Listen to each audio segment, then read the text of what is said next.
अध्याय 1556 दिव्य कलाकृतियों का सबसे अच्छा संयोजन, स्वर्गीय ईश्वर गठबंधन। चू फेंग ने अपने सामने प्रकाश की दर्जनों गेंदों की सावधानीपूर्वक जांच की। प्रकाश की सुनहरी गेंदें आकार में भिन्न थीं और अलग अलग ऊर्जा उतार चढ़ाव उत्सर्जित करती थीं। चू फेंग को एक पल के लिए होश आया और उसे एहसास हुआ। गोल्डन रैंकिंग सूचियों के वर्गीकरण के अनुसार प्रकाश की छोटी सुनहरी गेंदें पौराणिक खजाने होनी चाहिए। जहां तक प्रकाश की बड़ी सुनहरी गेंदों का सवाल है, वे तथाकथित दिव्य स्तर के खजाने थे। हालांकि यह वर्गीकरण बाहरी दुनिया में किस श्रेणी के खजानों से मेल खाता है, क्या कोई अपने ऊपर लगे आकाश के चमकते पंखों को देखकर यह नहीं जान सकता? आकाश के धधकते पंख वास्तव में पौराणिक खजानों का एक पूरा सेट था। ये चू फेंग का पहला शीर्ष खजाना भी था। वो जब से कमजोर था तब से इसका प्रयोग करता आ रहा था। वो इसकी सहायता से अनगिनत बार मौत से बच निकला था। चू फेंग के साधना पथ पर इसने बहुत बड़ा योगदान दिया था। हालांकि शुरुआत में आकाश के धधकते पंख वास्तव में क्षतिग्रस्त हो गए थे। ये केवल बाद में था कि चू फेंग ने अपनी खामी की भरपाई के लिए एक बड़ी कीमत चुकाई। अपनी वर्तमान स्थिति में आकाश के धधकते पंखों को एक अच्छा मास्टर गॉड हथियार खजाना माना जा सकता है। चू फेंग ने बुदबुदाया, इस मानक के अनुसार पौराणिक ग्रेड संभवतः छद्म मास्टर भगवान हथियार के बराबर है। दिव्य ग्रेड एक मास्टर भगवान हथियार है। उसने अपने होंठ भींच लिए। यदि ऐसा था तो चू फेंग को गोल्डन रैंकिंग सूची में स्वर्ण गेंदों में ज्यादा दिलचस्पी नहीं थी। उसके पास कोई विकल्प नहीं था। अब उसके पास काफी सारी अप्रयुक्त मास्टर गॉड कलाकृतियां थीं, कुल 6। यहां तक कि एक उच्च श्रेणी का मास्टर गॉड हथियार भी था जिसे वो कभी नहीं समझ पाया था, फॉर्चून जेम। ऐसा कहा जाता था कि यह पहनने वाले के भाग्य को बढ़ा सकता है। ये ग्रीन सम्राट पैलेस में चू फेंग की सबसे बड़ी उपलब्धि भी थी। बेशक चू फेंग ने दाव कॉम्प्रिहेंशन फ्यूटन को शामिल नहीं किया था जो ग्रीन सम्राट ने उसे दिया था। फिर भी चू फेंग को लगा कि यह भाग्य रत्न वास्तव में बेकार था। इसका मुख्य कारण यह था कि वो इसका प्रयोग करना ही नहीं जानता था। ये सचमुच बेकार था, इसे भूल जाओ। मैं मुख्य रूप से मास्टर गॉड दायरे और महान दाव के बारे में जानकारी खोजूंगा। जहां तक उसके सामने प्रकाश की सुनहरी गेंदों का सवाल है, चू फेंग को उनसे ज्यादा उम्मीद नहीं थी। हालांकि चीजों को जैसी वे थीं वैसी ही लेने के इरादे से वो फिर भी एक नजर देखने के लिए आगे झुका। उसने सहजता से हाथ बढ़ाया और एक महान खजाने को पकड़ लिया। उसके दिमाग में एक कुरकुरा परिचय गूंज उठा, बहता हुआ बादल पंखा, पौराणिक। जहां तक परिचय की बात है तो इसमें कुछ भी नहीं था। चू फेंग ने मन ही मन कोसा। हालांकि ये केवल एक छद्म मास्टर भगवान हथियार था। चू फेंग को आगे की जांच करने की जहमत नहीं उठानी पड़ी। वो निश्चित रूप से इसमें रुचि नहीं लेगा। जहां तक अन्य पौराणिक खजानों का प्रश्न है, युद्ध भगवान की कुल्हाड़ी, शांत कर्मचारी, स्वर्गीय सितारा लो। चू फेंग ने बस लापरवाही से उनका आंकलन किया। जैसा कि अपेक्षित था, जब किसी का स्तर ऊंचा हो जाता है तो साधारण चीजों का ध्यान आकर्षित करना बहुत कठिन हो जाता है। चू फेंग ने भावुक होकर आह भरी। उस समय जब उसे कोई महान श्रेणी का टुकड़ा प्राप्त होता था तो वो उत्साह में ऊंची छलांग लगा सकता था। अब जब उसके सामने 10 से अधिक महान खजाने थे तो वो उन्हें लेने की जहमत भी नहीं उठा सकता था। इन्हें दूसरों के लिए छोड़ दो, चू फेंग ने बुदबुदाया। अब उसके पास जांच करने का धैर्य नहीं था। उसने अपना हाथ हिलाया।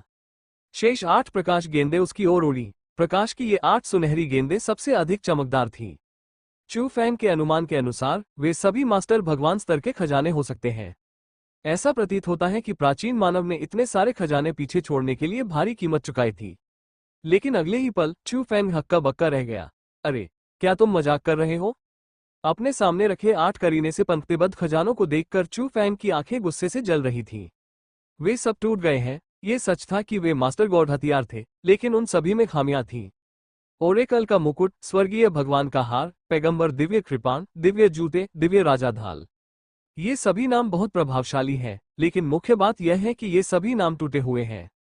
एक क्षतिग्रस्त मास्टर दिव्य हथियार शायद पिछले पौराणिक खजाने की तुलना में थोड़ा बेहतर था। चू फेंग के लिए तो वे और भी बेकार थे। उसने सोचा था कि यदि वे कुछ मास्टर भगवान के हथियार थे, भले ही उनके लिए उनका कोई उपयोग न हो, तो उनका उपयोग अपने शरीर में ब्रह्मांड को भरने के लिए करना अच्छा होगा। लेकिन अब अगर इन घटिया मास्टर गॉड हथियारों को जोड़ भी दिया जाए तो वे शायद सिर्फ 1 या 2 प्राथमिक मास्टर गॉड हथियारों के बराबर ही होंगे। ये बहुत घटिया था। चू फेंग ने दांत पीसते हुए चिल्लाया, ये प्राचीन मनुष्य बहुत कंजूस थे। भले ही आप एक सम्राट दायरे के हथियार को पीछे छोड़ने के लिए सहन नहीं कर सकते, आपको कम से कम मुझे कुछ उच्च श्रेणी के मास्टर भगवान हथियार देने चाहिए। मैंने अभी अभी तुम लोगों की बिना वजह तारीफ की थी। हालांकि चू फेंग को अच्छी तरह से पता था कि प्राचीन मनुष्यों ने शायद कभी नहीं सोचा था कि पृथ्वी पर कोई इतने कम समय में चू फेंग के वर्तमान स्तर तक पहुंच सकता है। उसे मास्टर गॉड वेपन में भी कोई दिलचस्पी नहीं थी। अन्यथा कुछ शक्तिशाली दिव्य प्रभुओं के लिए भी ये शक्तिशाली खजाने थे जिनके लिए कोई भी लड़ सकता था। इसलिए यह नहीं कहा जा सकता कि प्राचीन मनुष्य कंजूस थे। क्या उन्होंने अपने पीछे बहुत सारे निम्न श्रेणी के खजाने नहीं छोड़े थे जो साधारण योद्धाओं के लिए उपयोगी थे? बस बात यह थी कि उसे कोई दिलचस्पी नहीं थी। चू फैंग बहुत असहाय महसूस कर रहा था। ठीक है, मुझे डर है कि यह यात्रा व्यर्थ थी। रुको, कुछ किताबें भी हैं। ये चीजें मास्टर गॉड वेपन्स नहीं है, लेकिन उन्हें प्रकाश की उन बड़ी गेंदों के बीच बुरा नहीं माना जाना चाहिए, है ना? चू फैंग ने अपने सामने रखी कुछ प्राचीन पुस्तकों को देखा और खुद को सांत्वना दी। हालांकि उसने फिर से अपने मन में उजाड़ परमेश्वर को कोसा। अपने हाथ की एक लहर से उसने प्रकाश की सभी बड़ी गेंदों को दूर कर दिया। बेशक मच्छर चाहे कितना भी छोटा क्यों न हो, वो मांस ही तो था। ये घटिया चीजें अब धरती पर इंसानों के लिए बेकार थीं। वो इनका इस्तेमाल अपने आंतरिक ब्रह्मांड का विस्तार करने के लिए कर सकता था। हालांकि जैसे ही चू फैंग ने कबाड़ के ढेर को अपने भंडारण स्थान में रखा, अचानक विशाल भंडारण स्थान के कोने में अचानक प्रकाश का एक और सुनहरा गोला उभरा। वास्तव में उसने अन्य प्रकाश गेंदों की ओर बढ़ने की पहल की। चू फैंग की आंखें चौड़ी हो गईं। क्या ये जादुई कवच है?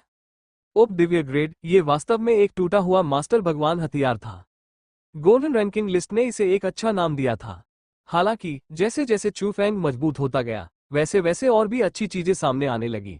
उप दिव्य श्रेणी की कलाकृति जादुई कवच को हटा दिया गया। अप्रत्याशित रूप से यह आज अचानक प्रकट हो गया। क्या चल रहा है?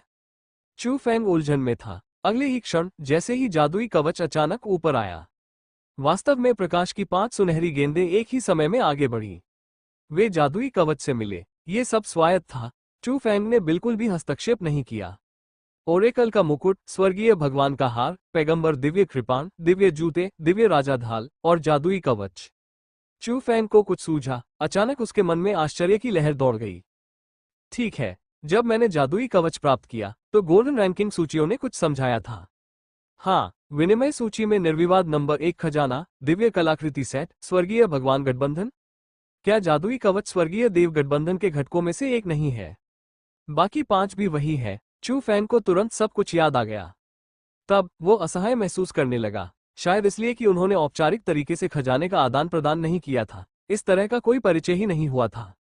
यदि ये घटक एक ही समय पर एकत्रित नहीं हुए होते तो वो वास्तव में इस बारे में भूल गया होता। इसे गोल्डन रैंकिंग सूचियों में सबसे कीमती खजाने के रूप में जाना जाता है। भले ही यह कुछ टूटे हुए मास्टर गॉड हथियारों का संयोजन हो, यह शायद कोई छोटी बात नहीं है ना? आखिरकार कुछ मास्टर भगवान कलाकृतियों को जोड़ा जा सकता है। मुझे लगता है कि मैं केवल भूत राजा के लबादे को जानता हूँ। ये सोचते ही चू फैंग की आंखें चमक उठी और वो बुदबुदाया, मुझे फिर से निराश मत करना। चू फैंग ने स्वर्गीय देव गठबंधन की ओर आशा भरी नजरों से देखा, जो अभी भी बन रहा था। उसे नहीं पता था कि इसमें कितना समय लगेगा। अपने होठों को दबाते हुए चू फैंग ने प्रकाश की शेष 3 सुनहरी गेंदों को देखा। उसने हाथ बढ़ाकर उसे पकड़ लिया, जिससे प्रकाश की सुनहरी गेंद में छिपे खजाने का पता चल गया। वहां एक काली किताब, एक सुनहरी किताब और एक सुनहरी पेंटिंग थी। चू फैंग ने ज्यादा ध्यान नहीं दिया। आखिरकार गोल्डन रैंकिंग सूचियों की आदत के अनुसार प्रकाश की इन 3 सुनहरी गेंदों में आइटम शायद केवल एक टूटे हुए मास्टर गॉड हथियार के स्तर पर थे। मुझे बस उम्मीद है कि मास्टर गॉड दायरे के बारे में कुछ जानकारी होगी। इस बार चू फैंग का ये सबसे महत्वपूर्ण लक्ष्य था। उसने सहजता से सुनहरी किताब निकाली। पुस्तक के कवर पर 2 सुनहरे शब्दों को देखकर चू फैंग की आंखें चौड़ी हो गईं। 9 कृपाने, क्या सचमुच 9 सेबरों की गुप्त पुस्तिका का पूर्ण संस्करण है? चू फैंग इस गुप्त मैनुअल से बेहद परिचित था। वो जब से कमजोर था तब से इसकी खेती करता आ रहा था। अभी भी चू फैंग को केवल 5वां स्लैश ही समझ में आया था। जहां तक छठे स्लैश की बात है, 5 तत्वों का मिश्रण उसे केवल प्रवेश स्तर पर ही माना जा सकता था। ये 3 महीने के एकांतवास का परिणाम था। 9 सेबर वास्तव में 9 सेबर भगवान सम्राट द्वारा अपने पूरे जीवन के प्रयास के बाद बनाई गई सर्वोच्च कृपाण तकनीक होने के योग्य थी। हर वार बेहद गहरा था और शक्ति में वृद्धि बेहद शानदार थी। पहले वार में चू फैंग की ताकत केवल दिव्य प्रभु क्षेत्र में थी। उनका दूसरा स्लैश एक उच्च श्रेणी के दिव्य भगवान तक पहुंच गया था। उसके बाद तीसरे, चौथे और 5वें वार ने चू फैंग को 9वें मोड़ दिव्य भगवान के दायरे तक पहुंचने की अनुमति दी। चू फैंग को तो यह भी विश्वास था कि अगर वो छठे स्लैश को पूरी तरह से समझ सकता है तो मास्टर गॉड दायरे से नीचे किसी के लिए भी उसका कोई मुकाबला नहीं होगा। यहां तक कि एक मास्टर भगवान के साथ कुछ चालों का आदान प्रदान करना भी संभव हो सकता है। हमें यह जानना होगा कि मास्टर भगवान के स्तर से नीचे और ऊपर अस्तित्व के 2 बिल्कुल अलग स्तर हैं। ताकत में अंतर स्वर्ग और पृथ्वी के बीच खाए जैसा था। चाहे नौवें पलट वाले दिव्य भगवान कितने भी स्वर्ग विरोधी क्यों न हो, उनके लिए सबसे कमजोर मास्टर भगवान का मुकाबला करना असंभव था। बचने का कोई रास्ता नहीं था। हालांकि छठा वार, जो कि सिर्फ एक कृपाण तकनीक है, इतने बड़े अंतर को इतने कम अंतर से पाट सकता है, ये कितना भयानक था। इससे पहले देव सम्राट के महल में चू फैंग ने केवल पहले 6 स्लैश प्राप्त किए थे। अंत में सबसे कीमती 3 स्लैश कहीं नजर नहीं आए। चू फैंग को ज्यादा उम्मीद नहीं थी। अप्रत्याशित रूप से आज एक आशा की किरण दिखी, उसके घर पर इसकी पूरी प्रति थी। प्राचीन काल में 9 कृपाण देव सम्राट और प्राचीन मनुष्यों के बीच क्या संबंध था, उसने उन्हें अपना तुरुप का पत्ता भी सिखाया था। चू फैंग आह भरने से खुद को रोक नहीं सका। क्या उन्होंने यह नहीं देखा कि देव सम्राट के महल में 9 कृपाणों की गुप्त तकनीक भी अधूरी थी। एक गहरी सांस, चू फैंग बेहद उत्साहित था। ये यात्रा व्यर्थ नहीं थी। इस समय उसके हाथ में पहले से ही सुनहरे युद्ध कवच का एक पूरा सेट था। हेलमेट, कवच, हथियार, ढाल, जूते, सहायक उपकरण, सब कुछ। उपकरण लगाने के बाद चू फैंग सुनहरे प्रकाश से घिरा हुआ प्रतीत हुआ। स्वर्गीय देव गठबंधन, जिसे गोल्डन रैंकिंग सूची में नंबर 1 दिव्य कलाकृति के रूप में जाना जाता है, मैं वास्तव में देखना चाहता हूं कि इसके बारे में क्या खास है। चू फैंग ने अपनी भौं उठाई। उसने इसे थोड़ा सा महसूस किया और बहुत खुश हुआ। यह बहुत शक्तिशाली लग रहा था। वो बड़बड़ाया, क्या यह मास्टर गॉड हथियार से भी अधिक शक्तिशाली हो सकता है? वर्तमान में चू फैंग के हाथों में सबसे कीमती दिव्य कलाकृति कोई और नहीं बल्कि भूत राजा का लबादा था। यह एक सच्चा स्वर्गीय दाव खजाना था। दूसरा, दाव कॉम्प्रिहेंशन फ्यूटन था। यह एक महान सम्राट स्तर का दिव्य हथियार था। वे सभी ऐसे थे जो महान सम्राट स्तर के विशेषज्ञों को भी पागलपन की हद तक प्रतिस्पर्धा करने पर मजबूर कर सकते थे। उसकी नजर उस वस्तु के परिचय पर केंद्रित थी जो अचानक उसके सामने आ गई थी। आइटम का नाम स्वर्गीय ईश्वर गठबंधन आइटम ग्रेड महान सम्राट। चू फैंग की आंखें चमक उठी। क्या यह सचमुच सच है? वो आगे पढ़ता रहा। आइटम प्रभाव महान दाव की शक्ति को बढ़ाता है। प्रथम स्तर ईश्वर वध, महान दाव शक्ति 100% बढ़ जाती है। दूसरा स्तर देव विनाश, महान दाव शक्ति 300% बढ़ जाती है। तीसरा स्तर ईश्वर विहीन, महान दाव शक्ति में 1000% की वृद्धि हुई।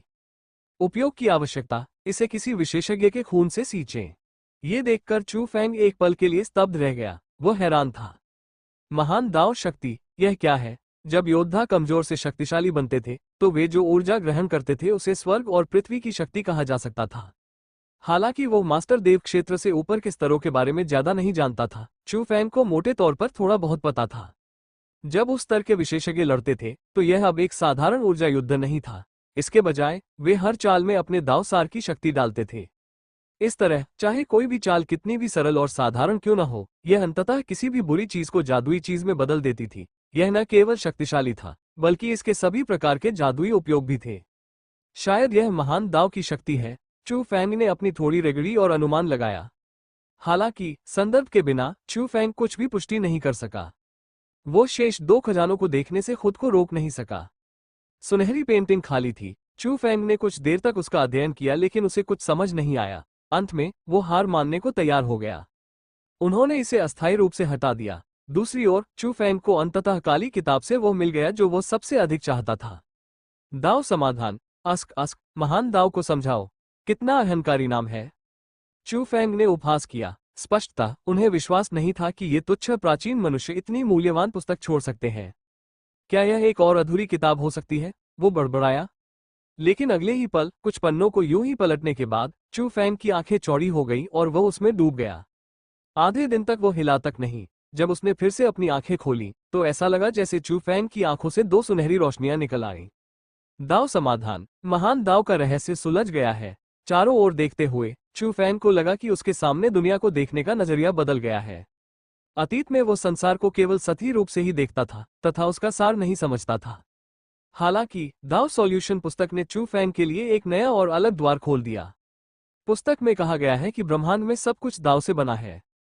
महान दाव हर चीज का आधार था। 4 स्वर्गीय दाव, 10 महान दाव, अपरिमित लघु दाव, विभिन्न महान दाव एक साथ मिले, रिसे और एक साथ मिलकर विशाल और असीम ब्रह्मांड का निर्माण किया। और मास्टर गॉड दायरा इन सब का विश्लेषण करने की प्रक्रिया थी। यदि आप हर चीज में निहित दाव आभा का विश्लेषण करें और उसे समझें, धीरे धीरे उसे संचित करें, तो आप पाएंगे कि आप पहले से ही हर चीज के स्वामी बन चुके हैं। उदाहरण के लिए, यदि आप पौधों के मार्ग को समझते हैं तो आप पौधों के देवता की तरह होंगे, जो पौधों को बढ़ने और मुरझाने पर आसानी से नियंत्रण कर सकते हैं। बिजली के ताव को समझने के बाद आप अरबों बिजली निकायों को बुला सकते हैं। वर्षा जल के दाव को समझने के बाद आप एक ड्रैगन राजा की तरह बादलों और बारिश को आदेश दे सकते हैं। सबसे महत्वपूर्ण बात यह है कि केवल दाव को समझने से ही कोई व्यक्ति मास्टर भगवान कहलाने के योग्य हो सकता है। चू फेंग ने एक गहरी सांस ली और खुद से कहा, 4 स्वर्गीय दाव अर्थात अराजकता, जीवन और मृत्यु, अंतरिक्ष, समय और यिन यांग ऐसे स्तंभों की तरह हैं जो ब्रह्मांड की 4 नींव को थामे हुए हैं, और 10 महान दाव उस नींव से उगने वाले फलों के समान है। चू फेंग ने फुसफुसाना जारी रखा, पुस्तक के अनुसार जब ब्रह्मांड का जन्म हुआ था तब वास्तव में केवल 5 महान दाव थे, जो धातु, लकड़ी, जल, अग्नि और पृथ्वी के 5 तत्व थे। ये 5 तत्व आपस में जुड़े, मिले और पुनर्गठित हुए, अंततः संपूर्ण ब्रह्मांड का निर्माण हुआ। लेकिन ब्रह्मांड में सब कुछ दाव है। बाद में जैसे जैसे ब्रह्मांड में जीवित प्राणियों का जन्म होने लगा, उन्होंने बुद्धि विकसित की, आध्यात्मिक ऊर्जा एकत्र की, बड़े हुए और धीरे धीरे कई चीजें सीखी। आग जलाना, भाषा, शब्द, फोजिंग, शिकार करना, लड़ाई करना। अंत में वे साधना के मार्ग पर चल पड़े। और दाव के लिए ब्रह्मांड में जितने अधिक जीवित प्राणी होंगे, वे स्वाभाविक रूप से उतने ही मजबूत बनेंगे। इसलिए बाद में 5 और महान दाव हुए, जिनके नाम थे कृपाण, तलवार, बुद्धि, कियानकुन और ताइजी। कृपाण और तलवारें सबसे आक्रामक दाव है। बुद्धि, जिसे बुद्धि, ज्ञान, सृजन के रूप में भी जाना जाता है, सब कुछ ने अंततः इस महान दाव को जन्म दिया। जहां तक अंतिम 2 महान दाव, कियानकुन और ताइजी का प्रश्न है, तो शायद उन्हें भी अपरिहार्य कहा जा सकता है, क्योंकि वे क्रमशः अंतरिक्ष, समय स्वर्गीय दाव और यिन यांग स्वर्गीय दाव के अवतार हैं। शायद ब्रह्मांड सहज रूप से आशा करता है कि वो अधिक शक्तिशाली बन सकता है, लेकिन स्वर्गीय दाव को समझना कठिन है। यहाँ तक कि अमर और देवता भी इसे छू नहीं सकते, न तो मास्टर देवता और न ही महान सम्राट। यदि जीवित प्राणी स्वर्गीय दाव के मार्ग पर नहीं चल सकते, तो वे स्वाभाविक रूप से स्वर्गीय दाव की शक्ति को नहीं बढ़ा सकते और ब्रह्मांड की नींव नहीं बढ़ सकती। इसीलिए तो कियानकुन और ताइजी है, उन्हें 2 सरलीकृत स्वर्गीय दाव माना जाता है। वे जीवित प्राणियों और स्वयं ब्रह्मांड को भी आशा देते हैं। जहां तक अंतिम अपरिमेय लघु दाव की बात है, तो ये भी महान दाव के विभाजन से विकसित हुआ है। वे अनगिनत है। बारिश, बिजली, पौधे, कठपुतलियां, बर्फ के टुकड़े, ये सब एक ही है। बात बस इतनी है कि अधिकांश छोटे दाव दयनीय रूप से कमजोर हैं। भले ही आप उन सभी पर महारत हासिल कर लें, फिर भी आप उनका उपयोग करके मास्टर भगवान नहीं बन पाएंगे। लेकिन ये लगभग अंतहीन छोटे दाव ही हैं जो पूरे ब्रह्मांड को और अधिक रंगीन बनाते हैं। कुछ देर रुकने के बाद चू फेंग को अचानक कुछ याद आया। कानाफूसी अचानक बंद हो गई। उसके मन में अचानक अविश्वसनीय विचार आए। या शायद ये स्वर्गीय दाव, महान दाव और लघु दाव सभी बनाए गए थे, क्योंकि उसके पास एक आंतरिक ब्रह्मांड था। अभी अभी उसने जो कृपाण दाव पकड़ा था, उसे उसने उसमें अंकित कर दिया था। उस स्थिति में ब्रह्मांड के विकास के लिए 2 रास्ते हो सकते हैं। पहले को प्राकृतिक विकास माना जाता था। इसने अराजकता की शक्ति को अवशोषित किया और जीवित प्राणियों को जन्म दिया। ये धीरे धीरे मजबूत होता गया और 10,000 दास का निर्माण किया। दूसरा ये कि शायद वो जिस ब्रह्मांड में रहता था वो उसके जैसे ही एक सर्वोच्च विशेषज्ञ के शरीर में था। क्या वर्तमान दास को इस विशेषज्ञ ने समझ लिया है? चू फेंग खुद इस साहसिक विचार से हैरान था। लेकिन यह असंभव नहीं था, क्योंकि वो एक जीवित उदाहरण थे। मुझे आशा है कि जिस ब्रह्मांड में हम रहते हैं वो पहले से ही स्वाभाविक रूप से विकसित हुआ है। चू फेंग ने गहरी सांस ली, अन्यथा इसका मतलब था कि सभी के ऊपर सृष्टि का सर्वशक्तिमान ईश्वर था। एक लंबा सन्नाटा था। चू फेंग ने अपना सिर हिलाया। भूल जाओ, ये अभी भी मुझसे बहुत दूर है। अब मुझे जो करने की आवश्यकता है वो है अपने आंतरिक ब्रह्मांड को भरने के लिए अनगिनत ऊर्जा का उपयोग करना। आंतरिक ब्रह्मांड में कृपाण के महान दाव का भ्रूण रूप पहले से ही मौजूद है। जब तक पर्याप्त ऊर्जा है, कृपाण दाव स्वाभाविक रूप से मजबूत और मजबूत हो जाएगा, और मैं भी मजबूत और मजबूत हो जाऊंगा। आज ही चू फेंग को आगे का रास्ता पूरी तरह समझ में आया। चू फेंग के लिए दाव समाधान का मूल्य बस अथाह था। यह निश्चित रूप से एक महान सम्राट स्तर के दिव्य हथियार से कम नहीं था। पहली बार उन्हें इस ब्रह्मांड की स्पष्ट समझ प्राप्त हुई। पहली बार उन्हें अपने साधना पथ में एक स्पष्ट दिशा मिली। इसके अलावा इस पुस्तक ने वास्तव में मास्टर गॉड दायरे को स्तरों में विभाजित किया है। मास्टर देवताओं के 9 स्तर। चू फेंग ने दाव समाधान को पलटना जारी रखा। ब्रह्मांड में दाव को असीम कहा जा सकता है, लेकिन जीवित प्राणी जो समझ सकते हैं वो सीमित है। 9 सीमा है। चाहे वो महान दाव हो या छोटा दाव, एक जीवित प्राणी अधिकतम 9 को ही समझ सकता है। इसके अलावा जैसे जैसे आप अधिक दाव को समझते हैं, यदि आप अन्य दाव को समझना जारी रखना चाहते हैं, तो आप पहले से समझे गए दाव आभा से परेशान हो जाएंगे। आप आगे भी नहीं बढ़ पाएंगे। इसलिए कुछ महत्वाकांक्षी और प्रतिभाशाली लोग अक्सर पहले महान दास को समझना चुनते हैं, क्योंकि बड़े दांव छोटे दांव से कहीं अधिक शक्तिशाली है। यदि महान दांव की शक्ति को भी मापा जा सके, तो पुस्तक के अनुसार एक छोटा दांव जो जीवित प्राणियों को मास्टर भगवान बनने की अनुमति दे सकता है, उसमें संभवतः दांव की शक्ति का 10,000 सार शामिल है। और कोई भी महान दांव एक छोटे दांव से 10 गुना है। कुल 100,000 सार दांव शक्ति। वे एक जैसे दिखते हैं, लेकिन वास्तव में एक सार की शक्ति सितारों को चकनाचूर करने के लिए पर्याप्त है। उदाहरण के लिए, एक साधारण दिव्य भगवान की कुल ऊर्जा केवल दांव शक्ति के एक सार के बराबर हो सकती है। इसके अलावा, क्योंकि हर कोई केवल सीमित मात्रा में दांव को ही समझ सकता है, इसलिए हो सकता है कि वे तीसरे और चौथे दांव को समझने के बाद और अधिक सुधार न कर पाएं। इसलिए महान दांव का महत्व बाकी सभी चीजों से कहीं अधिक है। जब तक आप इसका 10वां हिस्सा भी समझ लेंगे, तब तक आपके पास बिजली के संकट से पार पाने और मास्टर भगवान बनने का मौका होगा। चू फेंग ने गुप्त रूप से अपनी स्थिति की गणना की। हालांकि कृपान दांव के बारे में मेरी समझ पहले से ही खराब नहीं है, फिर भी मुझे इसकी दूरी का 10वां हिस्सा भी नहीं चलना चाहिए था, क्योंकि पुस्तक के अनुसार उस स्तर तक पहुंच चुके विशेषज्ञ स्वाभाविक रूप से कुछ न कुछ महसूस कर लेते थे। ये बिजली के संकट का खतरा था, लेकिन मैं निश्चित रूप से उस चरण से बहुत दूर नहीं हूं। शायद छठे स्लैश में पूरी तरह से महारत हासिल करने के बाद ये पर्याप्त है। तो मेरी वर्तमान क्षमता किस स्तर के विशेषज्ञ के बराबर है? चू फेंग अभी भी हैरान था। पुस्तक के अनुसार एक मास्टर भगवान जिसने अभी अभी दाव प्राप्त किया है, उसकी समग्र शक्ति लगभग 10,000 से 20,000 सार दाव शक्ति की होती है। अंतर इतना बड़ा होने का कारण यह है कि जब वे 9वीं बारी के दिव्य भगवान थे, तो कुछ की नींव मजबूत थी और कुछ की कमजोर थी। एक कमजोर 9वें टन दिव्य भगवान की नींव में केवल 100 से 200 सार दाव शक्ति हो सकती है, लेकिन एक मजबूत 9वें टन दिव्य भगवान की नींव 1000 सार तक भी पहुंच सकती है। बिजली के क्लेश को पार करने के बाद आपकी मूल नींव कई गुना या उससे अधिक बढ़ सकती है। इस समय दाव आभा द्वारा दी गई दाव शक्ति के 10,000 सार के साथ अंतर स्वाभाविक रूप से स्पष्ट हो जाएगा। मैं जिस महान दाव को नियंत्रित करता हूं उसकी शक्ति की पुष्टि कैसे करूं? चू फेंग ने अचानक पृथ्वी से बाहर देखा। बस सितारों को तोड़ दो। जब उन्होंने सबसे साधारण भौतिक तारे को समान रूप से टुकड़ों में तोड़ दिया, तो टुकड़ों की संख्या का मतलब था दाव शक्ति का सार। ये सोचकर चू फेंग अब अपने दिल में उत्साह को रोक नहीं सका। एक झटके में वो गोल्डन रैंकिंग सूची के आंतरिक स्थान से बाहर निकल गए। फिर वो बिना रुके ब्रह्मांड के तारों भरे आकाश में कदम रख दिया। कुछ ही क्षणों में उन्हें एक ऐसा ही तारा मिल गया। उसकी आंखें आशा से चमक उठी। मुझे आश्चर्य है कि मैं मास्टर गॉड दायरे से कितनी दूर हूं। स्वाभाविक रूप से एक आंतरिक ब्रह्मांड की स्थापना करने के बाद मुझे लगता है कि मेरी नींव भयानक रूप से शक्तिशाली है। चू फेंग को बहुत उत्साह महसूस हुआ।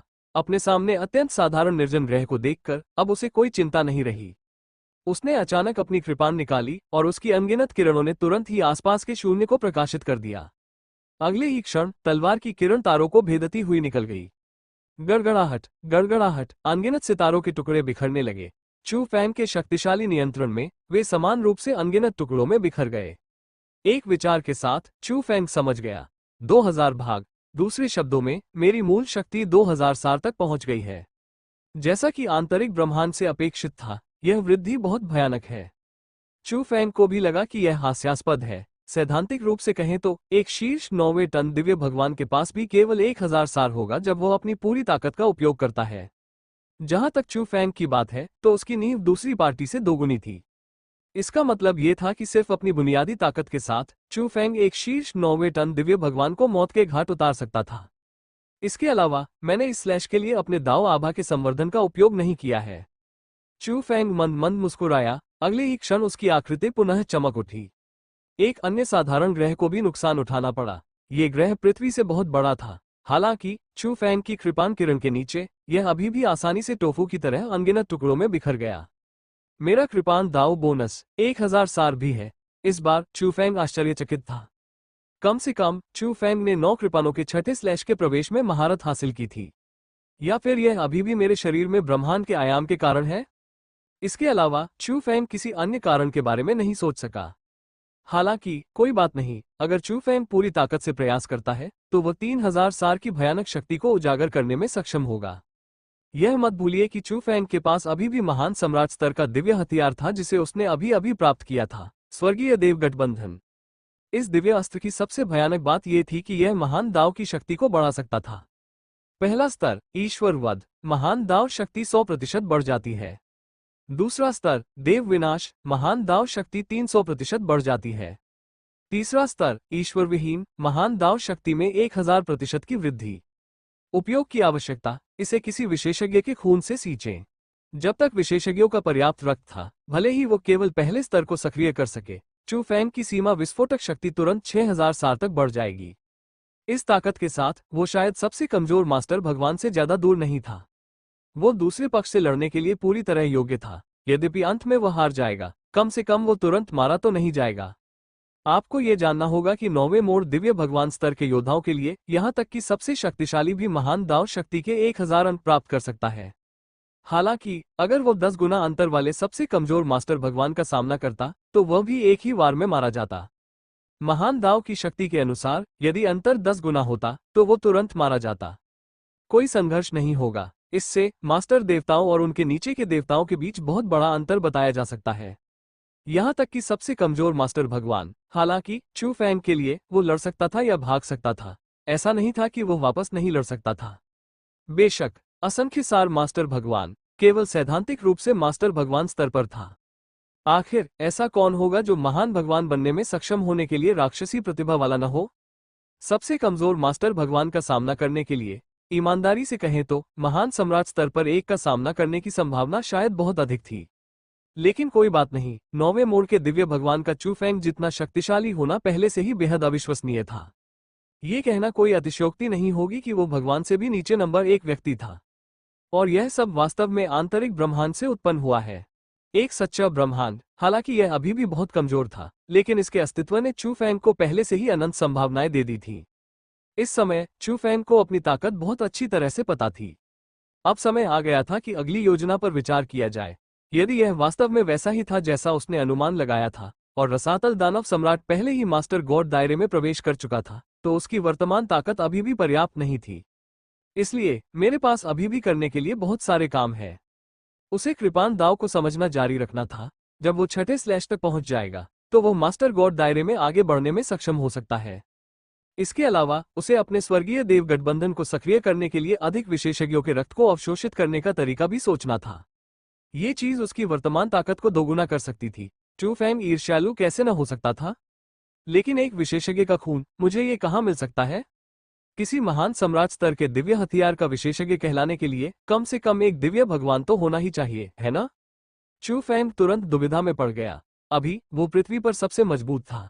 दानव शिकार दल भी कमजोर नहीं था।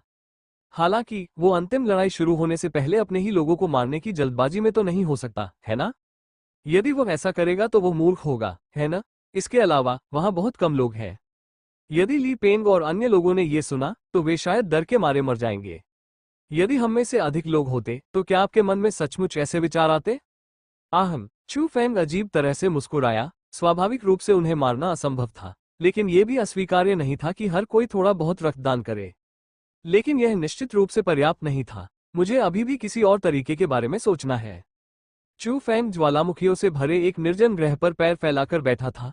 उसके नीचे तपता हुआ लावा था, लेकिन वो चू फैंग को बिल्कुल भी नुकसान नहीं पहुंचा सकता था। अगले ही पल चू फैंग ने अनजाने में अपने नीचे बढ़ते लावा पर नजर डाली। इतना खून जैसा लाल रंग, ये खून के समुद्र जैसा क्यों लग रहा है? काश सच में खून का समुद्र होता। ऐसा कहते हुए वो अचानक वहीं अवाक रह गया। अगले ही पल वो उत्साह से उछल पड़ा और उसने लगभग पूरे ग्रह को टुकड़ों में कुचल दिया। यह सही है, मैं इसके बारे में कैसे भूल सकता था? रक्त सागर अंतरिक्ष, विशेषज्ञों के खून से निर्मित रक्त रंग का स्थान। एल्डर लुओ, रक्त सागर अंतरिक्ष की आत्मा, 10 रक्त छाया योद्धा। वो स्थान जहां मैं बड़ा हुआ, मेरे गुरुजन और वरिष्ठजन। चू फैंग की आंखें चौड़ी हो गईं। सच कहें तो चू फैंग की प्रसिद्धि में सबसे पहले सोने की बाल्टी गोल्डन रैंकिंग लिस्ट से आई थी। हालांकि उसे इस अजेय पथ पर सही मायने में कदम रखने की अनुमति रक्त सागर ने दी थी। वो एल्डर लुओ की देखभाल और 10 रक्त छाया योद्धाओं की उत्कट शिक्षाओं के बिना ऐसा नहीं कर सकता था। ठंडा और घमंडी नंबर 1, वो उस समय एक मास्टर भगवान भी था। उनके कृपान शिक्षक यंग तियानदाओ या नंबर 2, अपनी अद्वितीय कृपान तकनीक के साथ वो एक बार पृथ्वी पर उतरे थे और एक नश्वर शरीर वाले देवता को मार डाला था। बातोनी नंबर 3, बाई वुशेन, आध्यात्मिक पहलू में एक अद्वितीय विशेषज्ञ थे। नंबर 4, जेन तियानजी, जिन्होंने व्यूह रचना के माध्यम से दाव में प्रवेश किया था। नंबर 5, 6 और 7, जो ताकत, दृढ़ता और विस्फोटक शक्ति का प्रतिनिधित्व करते थे, जू लिंगशेन, बाशान, जंगली शेर। नंबर 8, फैंग यांग, जो एक भूत की तरह दिखता था और उसकी चाल ढाल अथाह थी। साथ ही 10 रक्त छाया योद्धाओं में एकमात्र महिला विशेषज्ञ। नंबर 9, लियू येई। उसके स्वर्गीय जल क्षेत्र ने अनगिनत बार उसकी जान बचाई थी। बेशक वहां निश्चित रूप से वो मनहूस नंबर 10 था। हवा में लहराते सुनहरे बालों के उस गुच्छे को कौन भूल सकता है।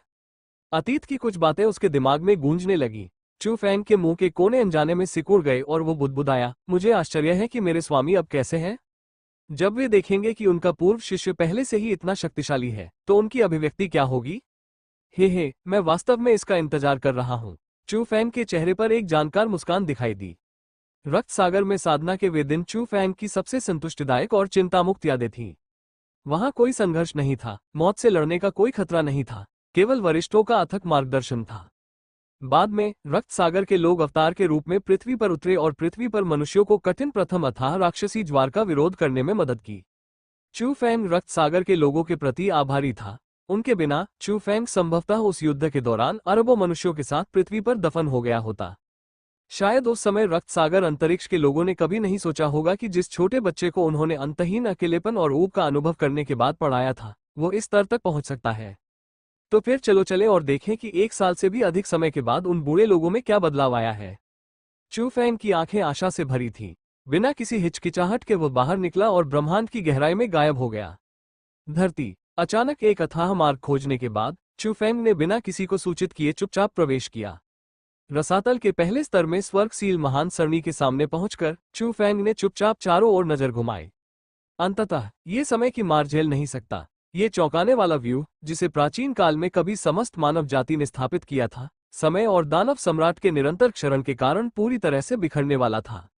मनुष्य और दानव जाति दोनों अच्छी तरह जानते थे कि जब ये स्वर्ग सील महान व्यू पूरी तरह नष्ट हो जाएगा, तो अंतिम युद्ध शुरू हो जाएगा। एक गहरी सांस लेते हुए चू फैंग चुपचाप स्वर्ग सीलिंग महान सरणी से फिर से गुजर गया। इस व्यू का प्रयोग मुख्यतः दानव जाति को कैद करने के लिए किया जाता था तथा इसमें मनुष्यों पर बहुत कम प्रतिबंध थे। इसके अलावा चू फैंग के शरीर में एक प्राचीन गुरु भगवान का रक्त था। इस समय ऐसा लग रहा था जैसे वो किसी निर्जन स्थान में प्रवेश कर गया हो। वो चुपचाप बिना किसी हलचल के अंदर चला गया। जब वो रसातल के दूसरे स्तर पर पहुंचा तो उसकी आंखों के सामने लगभग अंतहीन दानव जाति की सेना थी।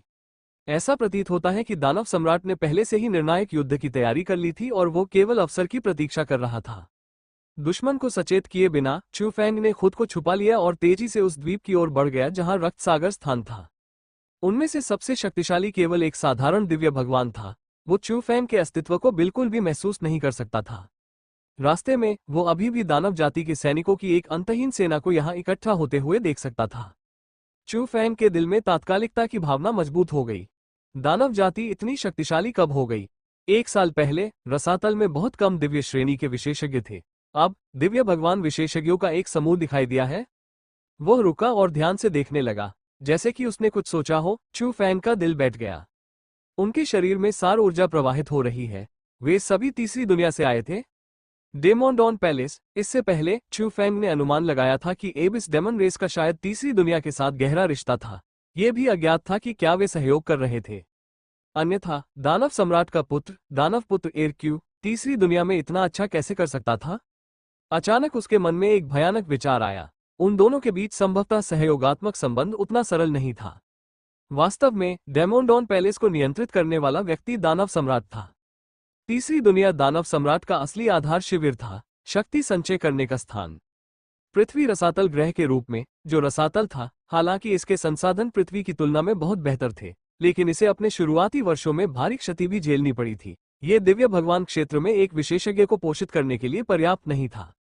हालांकि तीसरी दुनिया अलग थी। स्टारलाइट गॉड राजवंश की पूर्व युद्ध तैयारी दुनिया के रूप में ये संसाधनों में बेहद समृद्ध थी और स्वर्ग और पृथ्वी की शक्ति बेहद घनी थी। योद्धाओं के लिए खेती करना 2 टूटे हुए दिव्य ग्रहों की तुलना में बहुत कम मुश्किल था।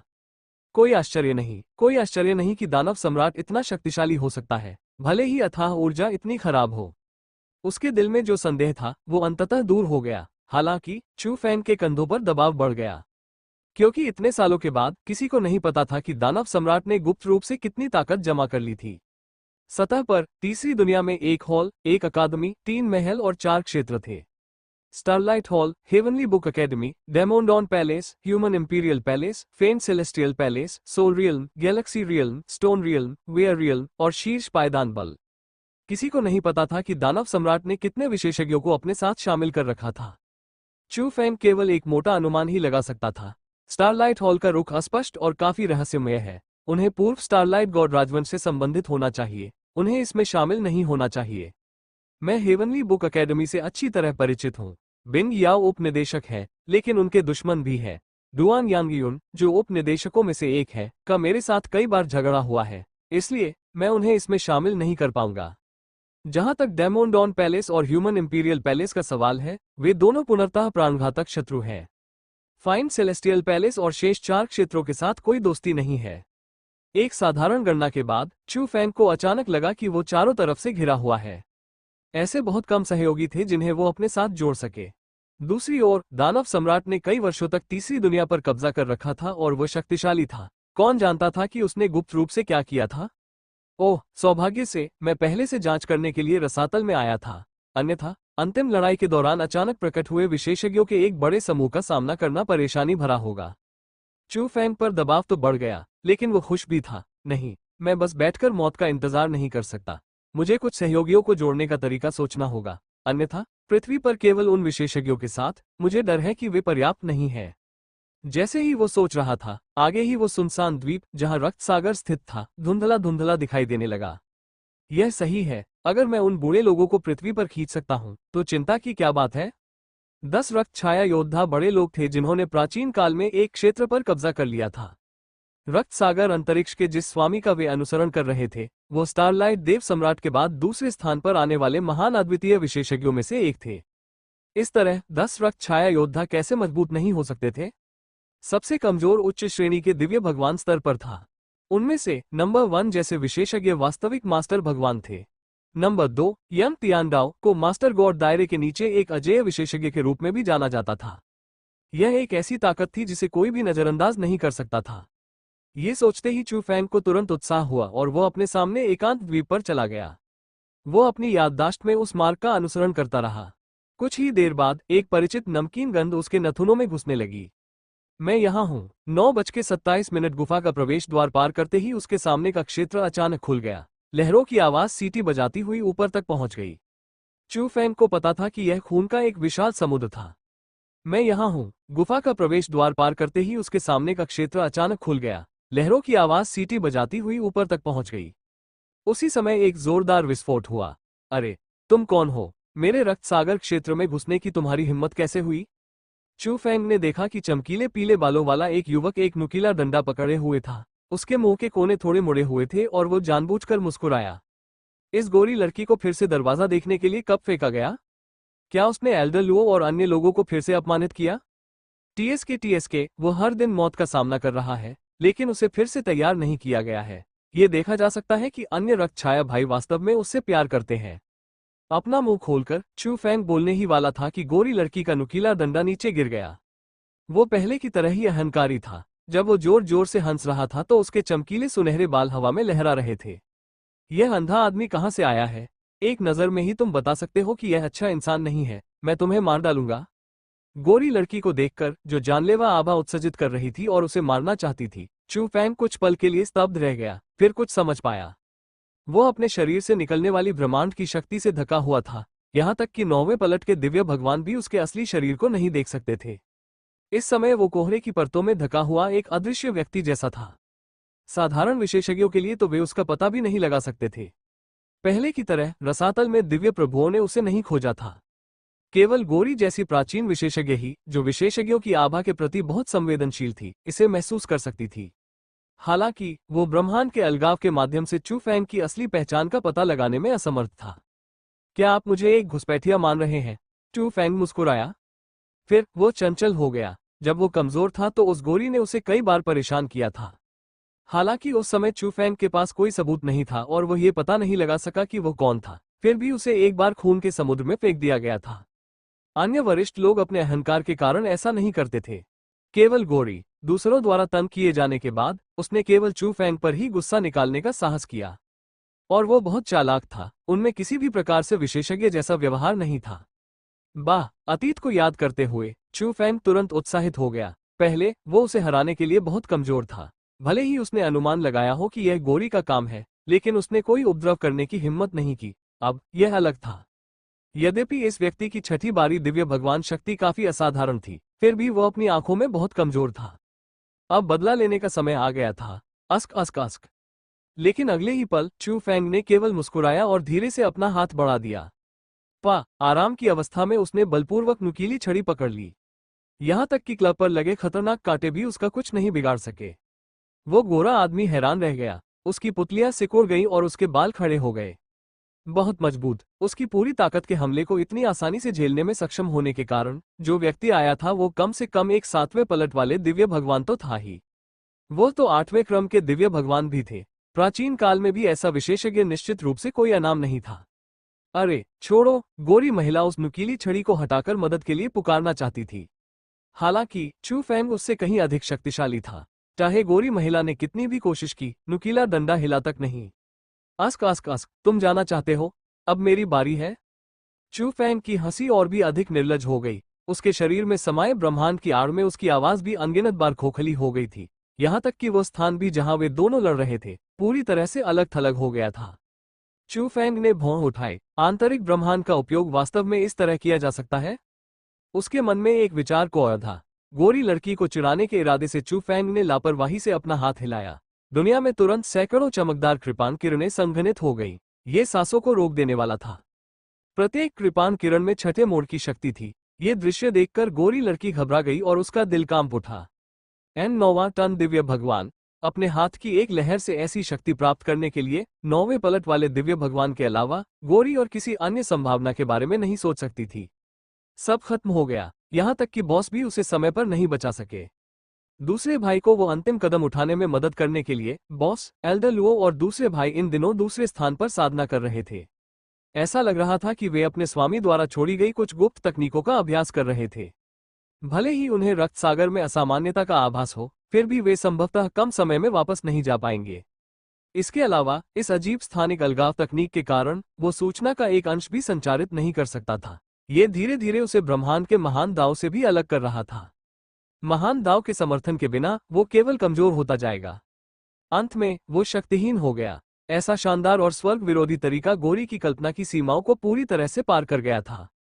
कितना भयानक घुसपैठिया है। हालांकि जैसे ही उस गोरे लड़के ने खुद को भाग्य के भरोसे छोड़ दिया और अपना आखिरी दांव खेलने वाला था, उसके चारों ओर मौजूद अनगिनत कृपाण किरणों ने उसकी जान नहीं ली। इसके बजाय वे उसे मार गिराए।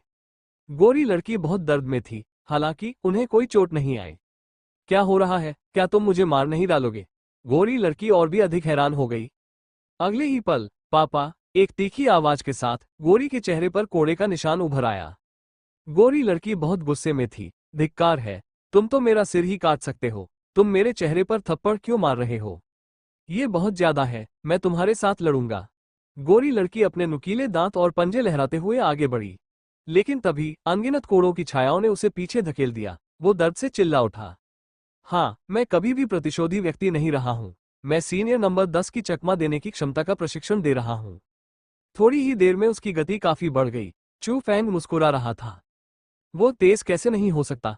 गोरी लड़की बहुत क्रोधित थी। वो पागल था। भले ही उसे अपनी जान जोखिम में डालनी पड़े, उसे धुंध में भागकर पता लगाना था। दुर्भाग्य से ताकत में अंतर बहुत अधिक था। गोरी औरत ने कई बार कोशिश की लेकिन खाली हाथ ही लौट सकी। दूसरी ओर बाहरी दुनिया में रक्त सागर में शेष 7 रक्त छाया योद्धाओं ने प्रवेश द्वार पर असामान्यता को महसूस किया। उन्होंने गोरी महिला को एक ध्वनि संदेश भेजा। किसी ने जवाब नहीं दिया। उन्हें तुरंत पता चल गया कि कुछ घटित हुआ है। सभी लोग जल्दी से खून के समुद्र की तलहटी से बाहर निकल आए। मुझे नहीं पता, लेकिन मुझे लगता है कि प्रवेश द्वार पर जगह थोड़ी अजीब है। गोरी लड़की खतरे में हो सकती है। नंबर 9, जो 10 रक्त छाया योद्धाओं में से एकमात्र महिला विशेषज्ञ थी, जिसे लियू येई कहा जाता था, चुपचाप प्रकट हुई। उसकी खूबसूरत आंखें गंभीर थीं। 9:28 उसके सामने एक नीला स्वर्गीय जल क्षेत्र तुरंत सभी को घेर लिया और वे युद्ध मोड में प्रवेश कर गए। नंबर 3, जो सफेद कपड़े पहने हुए था और एक बदमाश जैसा दिख रहा था, जिसका नाम बाई वुशेन था, वो गंभीर भाव से रक्त सागर के प्रवेश द्वार की ओर घूर रहा था। उसके पास 8वें मोड़ की ताकत थी। हालांकि वो चू फैंग के आंतरिक ब्रह्मांड को देखने में असमर्थ था, फिर भी उसे लगा कि कुछ गड़बड़ है। क्या हो रहा है? नंबर 4, जेन तियानजी अचानक प्रकट हुआ। एक अत्यंत शक्तिशाली युद्ध संरचना धीरे धीरे उसके चारों ओर दिखाई दी। कोई भी उनके बीच अनगिनत बख्तरबंद योद्धाओं को स्पष्ट रूप से देख सकता था, जो सभी एक जानलेवा आभा उत्सर्जित कर रहे थे। कुल मिलाकर उनकी आभा बाई वुशेन से कम नहीं थी। गोरी लड़की कहाँ है? क्या वो मौज मस्ती करने के लिए बाहर भाग गया? नंबर 5, जू लिंगशेन की गहरी आवाज खून के समुद्र में गूंज उठी। मुझे नहीं पता, लेकिन मुझे लगता है कि प्रवेश द्वार पर जगह थोड़ी अजीब है। गोरी लड़की खतरे में हो सकती है। नंबर 9, जो 10 रक्त छाया योद्धाओं में से एकमात्र महिला विशेषज्ञ थी, जिसे लियू येई कहा जाता था, चुपचाप प्रकट हुई। उसकी खूबसूरत आंखें गंभीर थीं। उसके सामने एक नीला स्वर्गीय जल क्षेत्र तुरंत सभी को घेर लिया और वे युद्ध मोड में प्रवेश कर गए। टकरा जाना। आंकड़े तुरंत फिर से सामने आ गए। नंबर 6, नंबर 7 और नंबर 8 भी आ गए थे। सभी लोग बहुत शांत थे। वे रक्त सागर के प्रवेश द्वार की ओर स्थिर दृष्टि से देखते रहे। अचानक नंबर 3, बाई वुशेन निर्णायक रूप से चिल्लाया, सब लोग पूरी ताकत से आगे बढ़ो, प्रवेश स्थान पर बमबारी करो, जल्दी करो, लगता है गोरी फंस गई है। बाई वुशेन के गुस्से से सभी को एहसास हो गया कि कुछ गड़बड़ है। गोरी लड़की सचमुच खतरे में हो सकती है। आज रक्त सागर में एक भयानक विशेषज्ञ आ गया था। यहां तक कि बाई वुशेन, जो 8वें मोड़ के शिखर पर था, भी उसे नहीं देख सका। वे छहों तुरंत ही अत्यंत गंभीर दिखने लगे। उन्होंने लगभग एक ही समय पर हमला किया। धमाका। 6 उच्चस्तरीय दिव्य प्रभुओं ने पीछे हटने की हिम्मत नहीं की। उन्होंने अपनी पूरी ताकत झोंक दी। एक नीला डोमेन उतरा। ये लियू ये का प्रसिद्ध अनोखा कौशल था, स्वर्गीय जल क्षेत्र।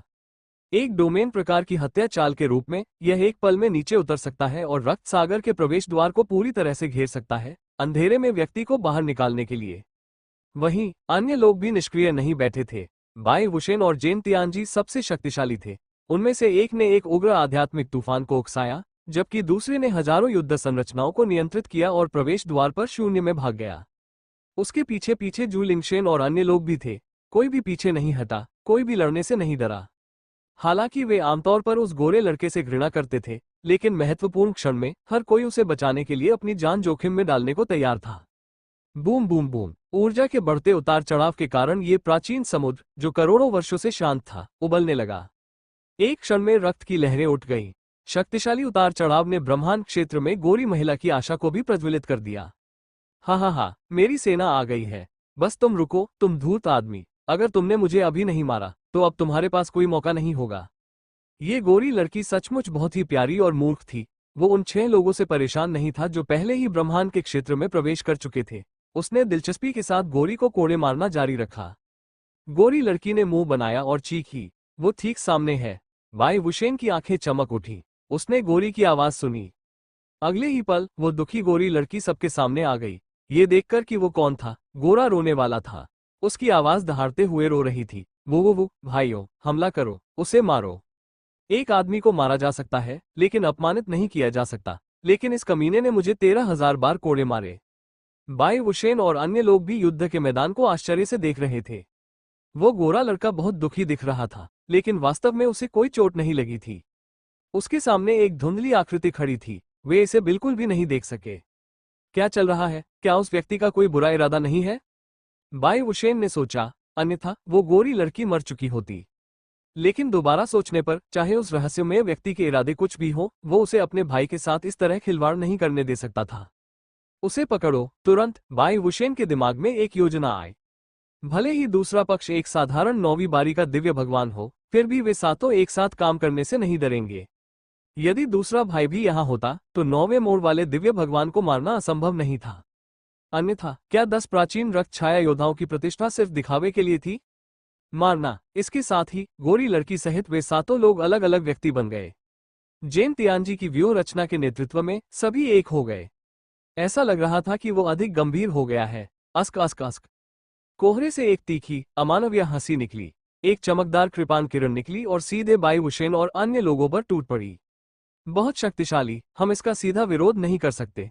बाई वुशेन बहुत शक्तिशाली था। उसने तुरंत ही इस भयानक कृपाण किरण में अजेय शक्ति को महसूस कर लिया। दूसरा पक्ष निश्चित रूप से कोई साधारण 9वीं बारी का दिव्य भगवान नहीं था। लेकिन फिर भी वे सातों घबराए नहीं। वे शांत रहे और बाई वुशेन और जेन तियानजी के नेतृत्व में जल्दी से अपनी व्यूह रचना बदल दी। रक्त छाया 7 हत्या संरचना, चकमा। संपूर्ण व्यूह रचना पर तुरंत ही गोरी महिला का प्रभुत्व हो गया। हे, मुझे देखो, प्रकाश पीछा तकनीक, गोरी महिला का अद्वितीय कौशल, गति गुप्त तकनीक, लाइट परस्यूट, व्यूह रचना द्वारा चरम सीमा तक बढ़ गया था। वो अचंभित था, ऐसा लग रहा था मानो वो सचमुच प्रकाश की गति पर पहुंच गया हो। रक्त छाया साथ हत्या संरचना, डोमेन प्रतिबंध। जैसे ही उसने चकमा दिया, एक और स्वर्गीय जल क्षेत्र नीचे गिर गया।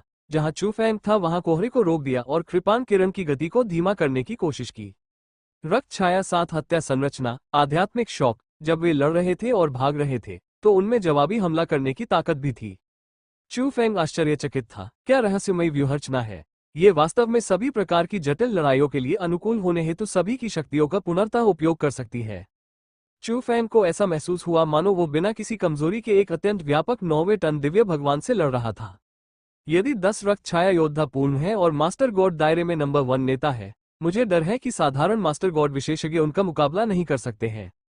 चू फैंग ने आह भरी, जैसा कि प्राचीन काल में प्रसिद्ध रहे 10 रक्त छाया योद्धाओं से अपेक्षित था। यद्यपि बात के चरण मुख्य रूप से सेबर दाव के बारे में थे, लेकिन तब की उनकी कड़वी साधना के अंश लंबे समय से उनकी आत्मा की गहराई में अंकित हो चुके थे। इस समय वो और भी अधिक सहज था। अगले ही क्षण वो प्रकाश की किरण की तरह उनके पीछे भागा। उसके चारों ओर एक नीला क्षेत्र भी प्रकट हुआ, जिसने निरोधक शक्ति को संतुलित कर दिया। लाइट परस्यूट, मेरी गति तकनीक, लाइट परस्यूट, व्यूह रचना में, गोरी ने अविश्वास में कहा। क्या ये स्वर्गीय जल क्षेत्र है? लियू यी की कोमल आवाज में अवर्णनीय आश्चर्य मिश्रित था। वो हमारे अद्वितीय कौशल को कैसे जानता है? बाय वुशेन हैरान रह गया। लेकिन इस समय चमकदार कृपाण किरण पहले से ही हर किसी की आंखों में बढ़ गई थी। सोचने का समय ही नहीं था। इस वार की भयानक शक्ति के कारण यदि उन पर सीधे वार किया जाता तो उनमें से 7 निश्चित रूप से हताहत हो जाते। सब खत्म हो गया। उन 7 के मन में बस यही विचार था। धमाका, एक भयानक विस्फोट के साथ 7 लोगों का संयुक्त समूह बिखर गया। यह व्यक्ति बहुत शक्तिशाली है। बाय वुशेन को शक्तिहीन महसूस हुआ। क्या मैं जान सकता हूं कि वो कौन सा प्राचीन विशेषज्ञ है? इतनी ताकत के साथ वो 9वीं बारी के दिव्य प्रभुओं के बीच भी कमजोर नहीं था। लेकिन अगले ही पल उन 7 को यह देखकर आश्चर्य हुआ कि भयानक कृपाण किरण सभी के शरीर को छूकर निकल गई, लेकिन कोई नुकसान नहीं हुआ। तुम हमें नहीं मारोगे? जेन तियानजी ने असमंजस में पूछा। इस समय हर किसी की जिंदगी और मौत वास्तव में दुश्मन के हाथों में थी, लेकिन ऐसा लग रहा था कि दूसरे पक्ष का उसे मारने का कोई इरादा नहीं था। वो फिर से ऐसा कर रहा है, ये कमीना फिर से ऐसा कर रहा है। इसने अभी अभी मुझे इस तरह अपमानित किया है। गोरी की गुस्से भरी आवाज सुनी जा सकती थी। वो एक सनकी है, उसे लोगों को कोड़े मारना पसंद है। हम बस बाद में कोड़े खाने का इंतजार करेंगे। हालांकि कुछ देर इंतजार करने के बाद भी अपेक्षित चाबुक नहीं आया। दूसरी ओर सभी के कानों में एक अपरिचित सी आवाज गूंज रही थी। वरिष्ठ गोरी, मेरी प्रतिष्ठा को धूमिल मत करो। मैं तो बस वरिष्ठ को अतीत में मुझे प्रशिक्षण देने के लिए ऋण चुका रहा था। जोरदार ठहाकों के बीच सभी ने देखा कि उनके सामने सब कुछ अलग थलग करने वाला धुआंधार कोहरा अचानक छटने लगा। जल्द ही एक साफ सुथरा युवा चेहरा सामने आया। चू फैंग मुस्कुराया, जिससे उसके सफेद दांतों की 2 पंक्तियां सामने आ गईं। उसने सम्मानपूर्वक उन्हें प्रणाम किया। जूनियर चू फैंग वरिष्ठों का अभिवादन करते हैं। मैंने अभी अभी असभ्य व्यवहार किया। मुझे आशा है कि वरिष्ठ मुझे दोष नहीं देंगे। वरिष्ठों, बहुत समय हो गया मिलते हुए। चू फैंग मुस्कुराया और फिर से भीड़ की ओर अपने हाथ जोड़े। यद्यपि कुछ ही वर्ष बीते थे, परंतु दिव्य भगवान विशेषज्ञ के लिए यह एक झपकी मात्र थी। हालांकि चू फैंग के लिए उसने पिछले कुछ वर्षों में बहुत सी चीजों का अनुभव किया था। इस समय जब वो घर लौटा और अपने पुराने दोस्तों से मिला तो वो उत्साहित हुए बिना नहीं रह सका। उन्होंने अपने दिल की गहराइयों से उन्हें वरिष्ठ कहा। अगर इन चंद लोगों का ईमानदार मार्गदर्शन न होता तो चू फैंग धीरे धीरे आगे बढ़ सकता था, लेकिन वो निश्चित रूप से इतनी जल्दी आगे नहीं बढ़ पाता। इस समय दूसरी ओर जब धुंध पूरी तरह से छट गई तो गोरी युवती और अन्य लोगों ने अपने सामने मौजूद परिचित चेहरे को देखा। एक अचंभे की स्थिति में ऐसा लग रहा था जैसे समय रुक गया हो। चू फैंग। अचानक गोरी लड़की की हृदय विदारक चीख ने अचानक सन्नाटा तोड़ दिया। कुछ असंभव नहीं। इस समय गोरे लड़के को यह भी ध्यान नहीं रहा कि उसके हाथ में पकड़ा नुकीला डंडा जमीन पर गिर गया है। उसकी आंखें चौड़ी हो गईं और वह बड़बड़ाता रहा। आप चू फैंग कैसे हो सकते हैं? क्या मैं नहीं जानता कि वो बच्चा क्या करने में सक्षम है? उस समय वो आत्मिक क्षेत्र में एक छोटा सा व्यक्ति था। वो हर दिन लाभ मांगने के लिए मेरे पीछे पीछे आता था। ऐसा कब से हो गया है? 9वीं बारी दिव्य भगवान। मैं इस पर विश्वास नहीं करूंगा, भले ही आप मुझे मार डालें। तीसरे भाई, यह आदमी भेष बदलकर आया हुआ कोई बूढ़ा आदमी हो सकता है। उसकी नजर हमारे रक्त सागर अंतरिक्ष पर है। हम लापरवाह नहीं हो सकते। उसके अलावा नंबर 3 बाई वुशेन भी अविश्वसनीय लग रहा था। यद्यपि उसके सामने खड़ा व्यक्ति दिखने और आभा के मामले में उस छोटे से व्यक्ति के समान ही था, फिर भी उसकी बुद्धि ने उसे बताया कि कोई भी व्यक्ति केवल 1 या 2 साल में नश्वर से 9वें मोड़ वाले दिव्य भगवान तक नहीं पहुंच सकता। बाई वुशेन को पूरा यकीन था कि ब्लड शेडो वॉरियर्स की अंतिम तकनीकें उनके गुरु से आती है। बाहरी दुनिया में किसी ने भी उन्हें कभी नहीं सीखा था। केवल जब वे चू फैंग के बारे में बहुत सोचते थे, तब उन्होंने उसे 1-2 चीजें सिखाई।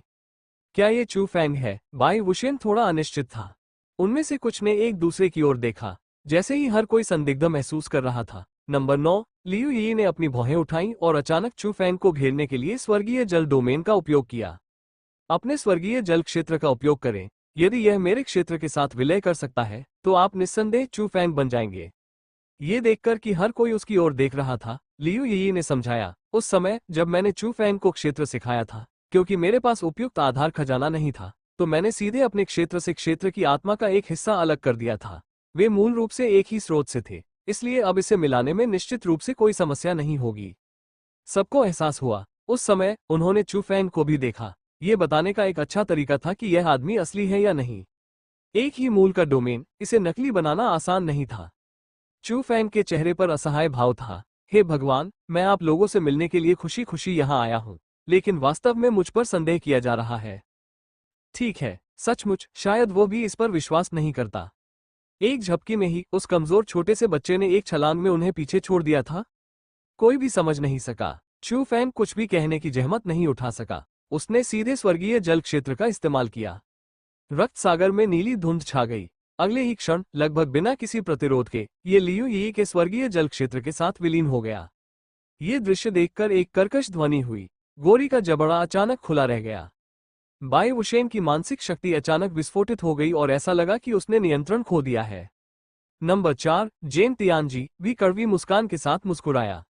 हर पीढ़ी प्रतिभाएं पैदा करती है। नई पीढ़ी पुरानी पीढ़ी की जगह ले लेती है। हम अतीत है। इस बिंदु पर कोई भी इस पर विश्वास करने से इनकार नहीं कर सकता था। उसके सामने खड़ा रहस्यमय विशेषज्ञ, वो व्यक्ति जिसने अकेले ही 7 रक्त छाया योद्धाओं को कुचल दिया था, वास्तव में वही बिगड़ैल बच्चा था जो कुछ साल पहले उनके पीछे पीछे आया था। लियू यी की आंखें खुशी से भर गईं। चू फैंग, तुमने ये कैसे किया? मुझे याद है कि जब मास्टर युवा थे, तो वे ऐसा करने में सक्षम नहीं थे। यहाँ तक कि महान स्टारलाइट भगवान सम्राट भी युवा होने पर आपसे कमतर थे। कमाल हो गया। सभी ने तुरंत चू फैंग को घेर लिया और उससे सवाल पूछने लगे। उनकी आंखें आश्चर्य से भरी हुई थीं। केवल गोरी लड़की ही कुछ सोच रही थी और उसका चेहरा आक्रोश से भरा हुआ था। तुम गद्दार हो। जब से हम आखिरी बार मिले थे तब से बहुत समय बीत गया है, और तुमने आते ही अपने मालिक को कोड़े मारे। यह विश्वासघात है। गोरी लड़की नाराज नहीं थी, उसे बस यह महसूस हो रहा था कि उसने खुद को बहुत शर्मिंदा कर लिया है। चू फैंग अजीब तरह से मुस्कुराया। जैसे ही वो समझाना जारी रखने वाला था, अचानक रक्त सागर की गहराई में एक भयानक कृपाण किरण अचानक उठी। दुनिया को नष्ट करने वाले ब्लेड की तरह यह आकाश को चीरता हुआ सभी की ओर बढ़ा। क्या दूसरा भाई और अन्य लोग एकांतवास से बाहर आ गए हैं? क्या उन्होंने यह नहीं कहा था कि वे बॉस और अन्य लोगों के साथ एक ही बार में मास्टर गॉड दायरे में प्रवेश करने के लिए एकांतवास में जा रहे थे? लियू यी हैरान थी और उसने अभी तक कोई प्रतिक्रिया नहीं दी थी। तुम अचानक अब हमला क्यों कर रहे हो? क्या तुम अपनी कृपाण तकनीक का अभ्यास कर रहे हो? इस समय बाई वुशेन को अचानक एहसास हुआ। वो चौंक गया और दहाड़ते हुए बोला, ओह नहीं। चू फैंग, चकमा। इसका मतलब ये था कि अज्ञानी द्वितीय भाई ने चू फैंग को पूरी तरह से एक दुश्मन के रूप में माना था जिसने रक्त सागर पर आक्रमण किया था। ये स्लैश निश्चित रूप से उसकी पूरी ताकत के साथ होगा। गुप्त स्थान में उसे वापस लौटने में कुछ समय लगेगा, लेकिन कृपाण किरण तुरंत ही वापस आ सकती है। जहां तक दूसरे भाई का प्रश्न है, वो पहले ही 9वें मोड़ की सीमा तक पहुंच चुका था। वो हत्या करने में सबसे अच्छा था। यह वार एक साधारण 9वें मोड़ वाले दिव्य भगवान को आसानी से मारने के लिए पर्याप्त था। जल्दी करो, पंक्ति में खड़े हो जाओ। चलो, प्रतिरोध करने के लिए सेना में शामिल हो जाओ। दूसरे भाई को हमारी आभा को महसूस करने दो और उसकी तीक्ष्णता को नियंत्रित करो। बाई वुशेन ने तुरंत निर्णय लिया। उसे इसे रोकना ही था, भले ही इसके लिए उसे अपनी जान जोखिम में डालनी पड़े। अन्यथा यह एक मजाक होगा अगर दूसरे भाई ने वास्तव में चू फैंग को मार दिया। बाकी लोगों को कोई आपत्ति नहीं थी और वे तुरंत पंक्तिबद्ध हो गए। लेकिन अचानक एक आकृति उत्साहित होकर सबके सामने आ खड़ी हुई। चू फैंग, दिखावा मत करो। साधारण 9वें मोड़ दिव्य भगवान दूसरे भाई की कृपाण का सामना नहीं कर सकते। लियू यी ने जल्दी से उसे मना कर दिया। चू फैंग ने मुस्कुराकर हाथ हिलाकर सबको शांत होने का संकेत दिया। उस भयंकर तलवार की तेज किरण को देखकर, जो चमकते हुए सूर्य के समान थी, उसकी आंखों में युद्ध की भावना उभर आई। जब उसकी युद्ध शक्ति 9वें मोड़ पर पहुंच गई, तो उसे वास्तव में अपनी पूरी ताकत से लड़ने का मौका नहीं मिला। सामान्यतया एक साधारण 9वीं बारी के दिव्य भगवान के पास केवल 1 से 200 सार दाव शक्ति की विस्फोटक शक्ति होगी यदि वे पूरी ताकत से प्रयास करें। 9वें मोड़ का शिखर संभवतः 1000 सार की विस्फोटक शक्ति तक पहुंच सकता है। यह उनके भौतिक आधार और महान दाव का संयोजन था। जहां तक चू फैंग का सवाल है, 9वीं श्रेणी का आध्यात्मिक निवास स्थापित करने के बाद उसका भौतिक आधार अकेले ही भयावह 2000 सार तक पहुंच गया था। आंतरिक ब्रह्मांड में उत्कीर्ण कृपाण दाव के जुड़ने से यह उसकी विस्फोटक शक्ति को 1000 सार तक बढ़ा सकता है। दूसरे शब्दों में, जब चू फैंग ने पूरी ताकत लगाई, तो उसके पास कुल 3000 सार दाव शक्ति थी। 9वें मोड़ के शीर्ष विशेषज्ञ से कई गुना अधिक शक्तिशाली। इस अंतर के कारण वो उन्हें तुरंत मार सकता था। बेशक उसके सामने की कृपाण किरण को नंबर 2 द्वारा काट दिया गया था, जो कि 9वें मोड़ का चरम अस्तित्व था। चू फैंग को यकीन नहीं हो रहा था कि यह कितना शक्तिशाली था, लेकिन इसने उसे प्रयास करने से नहीं रोका। ताकत के मामले में चू फैंग भी 9वीं मोड़ की सीमा तक पहुंच गया था, या यहां तक कि अभूतपूर्व था। वो कैसे प्रलोभन में न आए? ठीक उसी तरह जैसे उस समय जब उसने कुछ सीख लिया था। हालांकि वो एक चींटी के समान तुच्छ था, फिर भी उसने एक एक करके 10 रक्त छाया योद्धाओं को चुनौती देने का साहस किया। निडर, अपराजित, आज वो पहले की तरह ही लड़ेगा। हवा को चीर देने वाली आवाजें सुनी जा सकती थीं। अतुलनीय रूप से चमकदार कृपाण किरण एक पल में आ गई। उसके पीछे बाई वुशेन और अन्य सभी बेहद चिंतित थे, लेकिन इस समय उनके पास मदद करने का समय नहीं था। चू फैंग को मौत का सामना नहीं करना चाहिए, है ना? उसे आत्मविश्वासी होना चाहिए। गोरी औरत ने सबको आवाज भेजी। उसका लहजा दृढ़ था, लेकिन उसने अपनी आंखें बंद कर ली। साफ है, वो ईमानदार नहीं था। वो उनका दूसरा भाई था। अन्य लोग शायद यह नहीं जानते होंगे कि दूसरा भाई कितना शक्तिशाली था, लेकिन क्या वे नहीं जानते थे? एक साधारण 9वें मोड़ दिव्य भगवान को मारना सिर्फ एक वार का मामला था। इसके अलावा ये दूसरे भाई का ऑल आउट स्लैश था। सांस। सभी ने मन ही मन आह भरी। उन्होंने तो ये भी महसूस किया कि चू फैंग थोड़ा लापरवाह हो गया था। अगर आप दूसरे भाई से बहस करना चाहते हैं, तो बाद में बोलिए। मुझे नहीं लगता कि दूसरा भाई मना करेगा। इस स्थिति में क्या होगा, किसी को पता नहीं था। सोचने का समय ही नहीं था, क्योंकि वो रक्त लाल तलवार जो पूरी दुनिया को चीरने के लिए काफी तेज थी, पहले से ही उसकी ओर आ रही थी। इस समय चू फैंग के चारों ओर युद्ध की मंशा तुरंत चरम पर पहुंच गई। दानव कातिल प्रकट हुआ। एक कृपाण किरण भी दिखाई दी। हालांकि ये रक्त रंग की कृपाण से अलग था। ये स्लैश बहुत भारी था, काला। ये स्वर्ग को दबाने वाले दिव्य पत्थर की तरह था, जो सब कुछ दबाने में सक्षम प्रतीत होता था। कौन अधिक शक्तिशाली था? अगले ही क्षण एक अत्यंत चमकदार विस्फोट पूरे रक्त सागर में फैल गया। एक क्षण में दुनिया हिल गई। आसपास के वातावरण में रक्त की अंतहीन लहरें एक पर्दे की तरह आसमान में फैल गईं, जो वास्तव में आकाश को ढक रही थीं। बूम बूम बूम, लगातार विस्फोट हो रहे थे।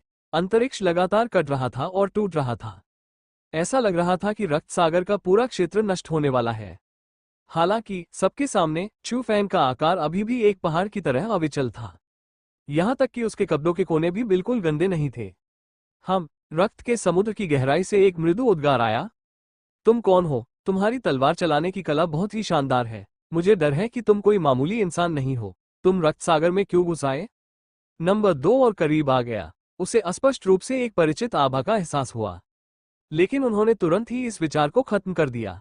मजाक मत करो, ये कैसे संभव था? वो व्यक्ति उसकी पूरी ताकत से किए गए वार को आसानी से झेल सकता था। भले ही इस कट की शक्ति एक दुनिया से दूर से बहुत कमजोर हो गई थी, फिर भी एक साधारण 9वीं बारी दिव्य भगवान बिना किसी संदेह के मर जाएगा। इसलिए यंग तियानदाओ ने इसके बारे में ज्यादा नहीं सोचा। उसने सोचा कि कोई अज्ञानी बूढ़ा आदमी जबरन अंदर घुस आया है। ये देखते हुए कि उसने रक्त सागर के लोगों को कोई नुकसान नहीं पहुंचाया है, यंग तियानदाओ उसे फिर से मारने की जहमत नहीं उठा सकता था। वो बस उसे बाद में निष्कासित कर देगा। लेकिन जैसे ही यंग तियानदाओ सोच रही थी, रक्त सागर के तट पर गोरी लड़की की धरती हिला देने वाली दहाड़ तुरंत ही पूरी दुनिया में गूंज उठी। लानत है, लानत है, लानत है। तुम दूसरे भाई के वार का सामना कर सकते हो? पागल, पागल, क्या मैं पागल हूं या ये दुनिया पागल है? गोरी लड़की को यह भी नहीं पता था कि उसके दिल में जो सदमा लगा था उसे वो कैसे बयान करे। वो केवल पागलों की तरह चिल्लाना जानता था। उसके अलावा बाई वुशेन, जेन तियानजी, लियू यी, वे सभी चुप हो गए। मौन, विस्मय, अविश्वास। एक क्षण के लिए माहौल थोड़ा अजीब सा हो गया। चू फैंग को गोरी लड़की के चिल्लाने से कोई फर्क नहीं पड़ता था। उसे इसकी परवाह नहीं थी कि दूसरे लोग क्या सोचते हैं। इस समय उसकी नज़र केवल यंग तियानदाओ पर थी, जो उतनी ही अविश्वसनीय अभिव्यक्ति के साथ देर से आई थी। बहुत मजबूत, 9वें मोड़ की पूर्ण सीमा। वो शायद मास्टर गॉड दायरे से सिर्फ एक कदम दूर था। किसी को यह जानना था कि वर्तमान चुफेंग को अभी जल्दबाजी में 9 कृपानों की गुप्त तकनीक का उपयोग करने का समय नहीं मिला था। हालांकि अकेले उसकी नींव में दाव पावर के 2000 सार की विस्फोटक शक्ति थी। फिर भी उस वार के बाद भी उसके अंगूठे और तर्जनी के बीच का जाल अभी भी टूटा हुआ था। उसकी विस्फोटक शक्ति 2000 से अधिक सार है, लेकिन ऐसा लगता है कि यह 3000 सार तक नहीं पहुंचा है। चू फेंग ने अपने दिल में विश्लेषण किया। 1000 का आंकड़ा पार करना बहुत कठिन था। 9:31 ये लगभग वह सीमा थी जिस तक एक योद्धा दिव्य भगवान के क्षेत्र में पहुंच सकता था। अन्यथा यह निश्चित रूप से उसके अंगूठे और तर्जनी के बीच के जाल को फाड़ने जितना सरल नहीं होगा। हालांकि उसने ये कैसे किया, चू फेंग भी उतना ही हैरान था। नंबर 2 में आंतरिक ब्रह्मांड की वृद्धि नहीं थी। किसी को यह जानना था कि एक साधारण 9वीं बारी के दिव्य भगवान, उनकी नींव और दाव आभा के साथ केवल कुछ 100 सार की विस्फोटक शक्ति होगी। 1000 का आंकड़ा पार करना बहुत कठिन था। यह लगभग वो सीमा थी जिस तक एक योद्धा दिव्य भगवान के क्षेत्र में पहुंच सकता था। यह आंतरिक ब्रह्मांड के कारण ही संभव हो सका, जो ब्रह्मांड में स्वर्ग को चुनौती देने वाली केवल 2 चीजों में से एक था। लेकिन नंबर 2, उसने ये कैसे किया? उस समय चू फेंग उत्साहित और हैरान दोनों था। आप हैं चू फेंग? इस समय यंग तियानदाओ वास्तव में सभी के सामने आ गई थी। चू फेंग के चेहरे को स्पष्ट रूप से देखने के बाद उसका आमतौर पर ठंडा चेहरा भी सदमे को छिपा नहीं सका। चू फेंग बहुत खुश हुआ और उसने धीरे से सिर हिलाया। जूनियर चू फेंग सीनियर नंबर 2 का अभिवादन करता है। हर कोई स्पष्ट रूप से सुन सकता था कि एक ड्रैगन की तरह गैस की धार सभी दिशाओं से यंग तियानदाओ के पेट में पानी को सोख रही थी। ये देखकर गोरी लड़की धूर्तता से मुस्कुराए बिना नहीं रह सकी। टस्क टस्क, जैसा कि दूसरे भाई से उम्मीद थी, उसके फेफड़ों की क्षमता खराब नहीं है। उसने अभी अभी मुझे लगभग चूस ही लिया था। आसपास के लोग लियू येई और अन्य लोग इतने क्रोधित थे कि वे हंसने लगे। यह आदमी हमेशा की तरह बदतमीज बोल रहा था। हवा में ही यंग तियानदाओ धीरे धीरे शांत हो गया। उसने गोरी की तरफ देखा तक नहीं। ऐसा लग रहा था मानो अनजाने में ही हत्या के इरादे से भरी तलवार की आभा ने गोरी को खून के समंदर में बहा दिया हो। धिक्कार है। फिर से गोरी लड़की के पास केवल रोने का समय था। अगले ही क्षण वो रक्त सागर में डूब गया। घूंट घूंट घूंट।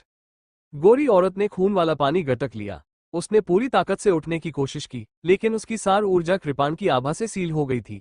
वह अपना सिर नहीं उठा सका और केवल बुरी तरह से रोया। हर कोई पहले से ही इसका आदी था। गोरी लड़की ऐसी ही थी। अगर वो एक दिन के लिए मौत को गले न लगाए तो उसे बेचैनी महसूस होती। अब जबकि वो दूसरे भाई को चुराने के लिए पर्याप्त साहसी हो गया था, वे केवल यही कह सकते थे कि वो मौत को आमंत्रित कर रहा था।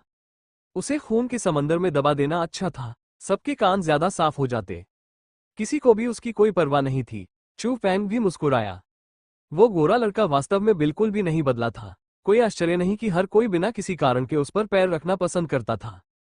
उसका मुंह सचमुच परेशान करने वाला था। वे होश में आए।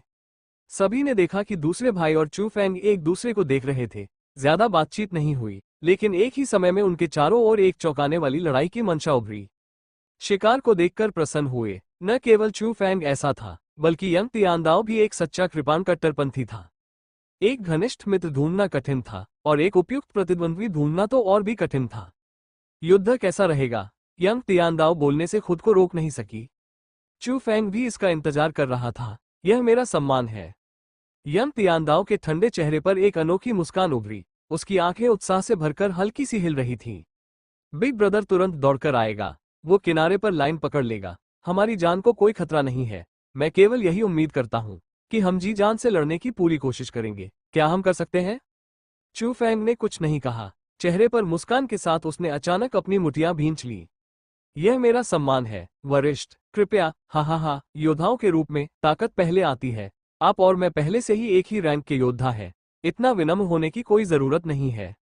जैसे ही वो बोल रहा था, यंग तियानदाओ ने धीरे से अपनी कमर से तलवार निकाली। जब कृपाण बाहर निकली तो अंतरिक्ष कांप उठा। ये रक्त के रंग का कृपाण था जो इतना लाल था कि लगभग अंधा कर देने वाला था। यंग तियानदाओ के गले से धीरे धीरे एक गंभीर आवाज निकली।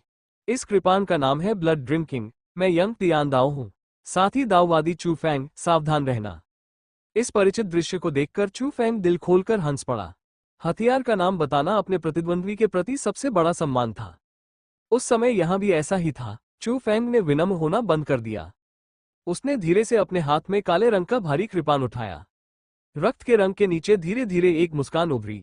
मेरी कृपाण का नाम दानव वध करने वाला है। मैं चू फेंग हूँ, कृपया मुझे समझाएं। चू फेंग और यंग तियानदाओ एक दूसरे के सामने चुपचाप खड़े थे।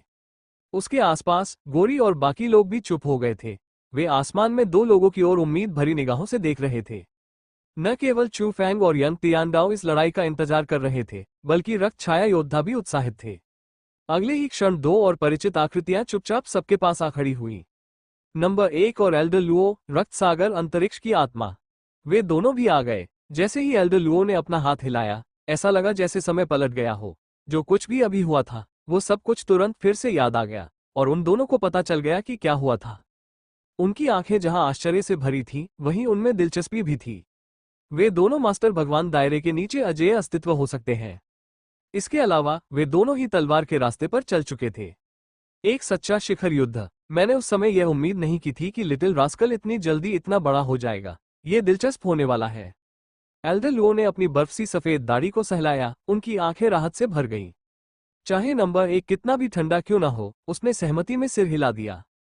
यहां तक कि वह भी काफी दिलचस्पी रखते थे। मैं तुम्हारी रक्षा करूंगा, बस तुम अपना सर्वश्रेष्ठ करो। उसके जैसे सच्चे गुरु भगवान के साथ, चाहे चू फेंग और यंग तियानदाओ के बीच लड़ाई कितनी भी तीव्र क्यों न हो, उनकी जान बचाना कोई समस्या नहीं होगी। जहां तक चोट लगने की संभावना का सवाल है, किसी विशेषज्ञ ने कभी इसकी परवाह की थी? जब तक वे मर नहीं गए तब तक सब ठीक था। नंबर 1 की गारंटी प्राप्त करने के बाद यंग तियानदाओ और चू फेंग को अब कोई चिंता नहीं थी। उनकी आंखों की गहराई में एक चौंकाने वाली लड़ाई की मंशा जल रही थी। वहां कोई अनावश्यक शब्द नहीं थे। उन्होंने एक ही समय पर हमला किया। एक ओर रक्त रंग की कृपाण का निशान आकाश को चीरता हुआ, दूसरी ओर काली तलवार की किरण ने आकाश को दबा रखा था। अजेय। अगले ही पल दोनों कृपाणें टकरा गईं। गड़गड़ाहट, वहां विस्फोट हुए और बिजली का झटका लगा।